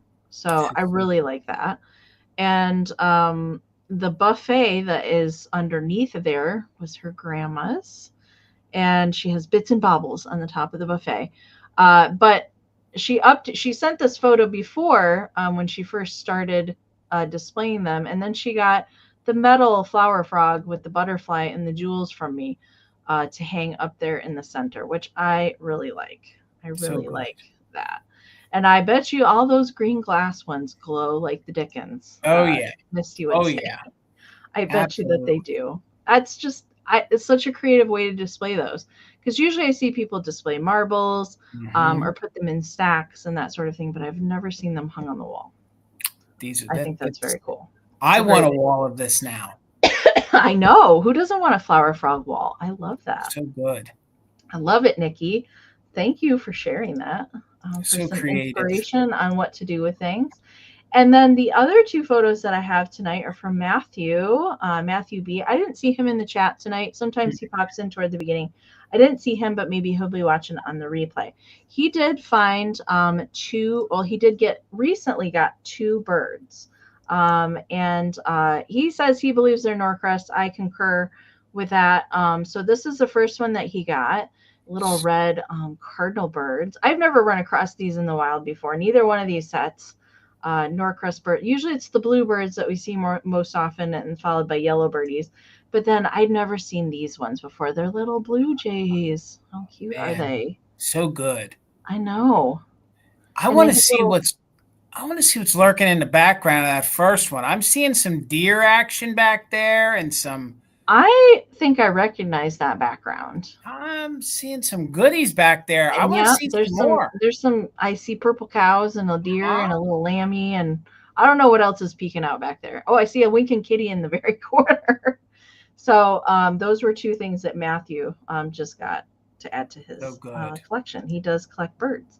So thank you both, Nikki and Matthew, for sending those in to us tonight. And Nikki says she used medium-sized nails to hang the flower frogs. Yep, you'd have to. You need a good gauge to hold that weight. Yeah, because some of those bigger ones, I imagine, are very heavy. Well, thank you both so much. And thank you, everyone, for hanging out with us tonight. We appreciate you being here. And if you're watching on the replay, leave us a comment. We'd love to read that, too. And give the video a thumbs up if you have not already. And we will see you guys over on Vamp on Saturday for some Christmas in July. And then back next week for Wednesday over on Jason's channel at 7 p.m. Eastern. And then we'll be back here for fantastic finds again at 8 p.m. Eastern next week. Got it, guys. All right. Have a great week. Thank you all so very much. Have a wonderful rest of your week and take care, everyone. Good night. Bye, everybody.